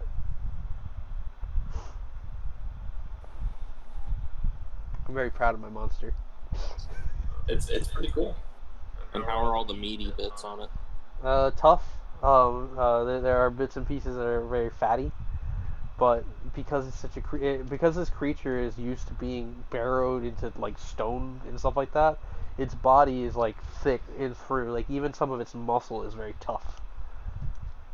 Very sinewy. Yeah, there you go. That's the word. And they all have like that green glow going on inside of them? Only after that one died, or yeah, only after they died do they start having that glow. Any kind of smell coming from that? It's just the normal smell from a nasty ass creature in a cave, yeah. So probably just like it's blood or something. Yeah. But Boom is kind of like watching you do this, and he's just like, butcher, right? Yeah, that's what Maurice is. Maurice like looks back. I guess this is part of the job, and he continues to work. And Boom kind of goes, "Those are babies." Fenrir stops like biting. Edward stops chopping. What? Yeah, those are tiny. I've seen bigger. What about that one? I'm just gonna point at the biggest one. That's a baby.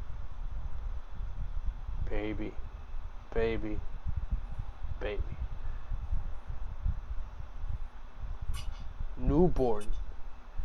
He goes like this, and like his tiny is like Hugh's tiny.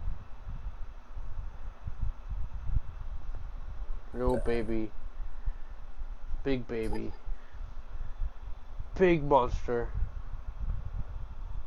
colossal, bigger than Boom. His laugh echoes. Yes. We should probably get out of the cave as soon as possible. No worry, it's sleep long time. No come. Wait, you know what this is? He looks right at it. Looks at you. Cave monster.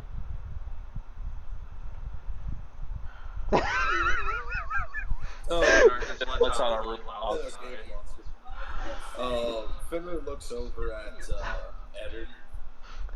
Last time we were here, Boom was down here by himself, and there was a cave that he had blocked off, if I recall. He said he had fought monsters and other creatures, and he was able to collapse one of the tunnels to prevent them from coming through. Okay. That's probably what these things were then. Hey, guys! It's the others!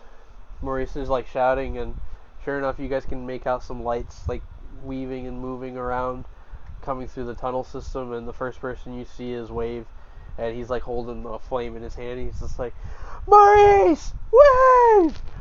Yeah! And they like hug each other, followed by Asher, and then Sam is like kind of like limping. So they're like helping him through. Edgar is on like one side, Asher's on the other, and Hector is following through with the rest of the Night Knockers. Ona at the rear with Riza, who's currently carrying LaFay. That's everybody, right? Did I get everybody? I think that's everyone. Yeah. Jesus Yeah. Christ. Now we just need to get the wolf and Queenie. Fenrir kind of like looks over at you, Eddard. Where? Have you seen our wolves? Yeah, they're currently with Queenie at the Capitol. We have to go get them. You guys notice the Night Knockers as they come through? Some of them like have like slick, bloody blades, but they seem to be covered in goop, and they're like wiping them off. And some of them are covered in this stuff, and they're like trying to change their shirts and clothing. What color is it? It's like greens and whites, kind of similar to what you guys saw come out of these things. Did you guys have run-ins with these things too? Sam is just like, yeah, but they got one good look at me, and they fucked off. And Edgar's just like, we beat the living crap out of all those things. They won't be bothering us anytime soon. And almost as if in response to this, you guys hear a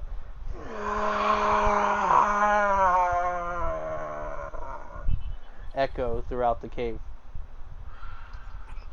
But it's not necessarily this that gets all of your attention. The room kind of seems to grow dim, and then there's a voice inside of all your heads. You seem to think this is the end. That you found some sort of way to escape your fates. But I tell you now, this is all the beginning of your suffering. The cave begins to shake a little more. And then you all see like a green flash of light above you. And when you look to see, you see that Boom, his eyes are like stagnant. And he begins to kind of shake his head. No, go away, I don't want to talk to you. And he like stumbles back away from you guys, and you see Boom like look right down at you, Fen, and he says, "Get them out! Get them out!" And he points like right at the like a cave exit. Run! Run! And then you see that the veins around his eyes begin to glow green, and then his eyes burst into a green flame. What kind of giant is he? Oh, stone giant, I believe, is what I had him as. He collapses down on all fours, and he's like shifting and moving, his muscles kind of like glowing with this green color. And with one final shout, he looks right at you, Hugh. Run! And that's where we end tonight's session. Good session. Not You can't just the, let us Have nice things, can you? not the friendly giant. I thought that only happened to fire giants.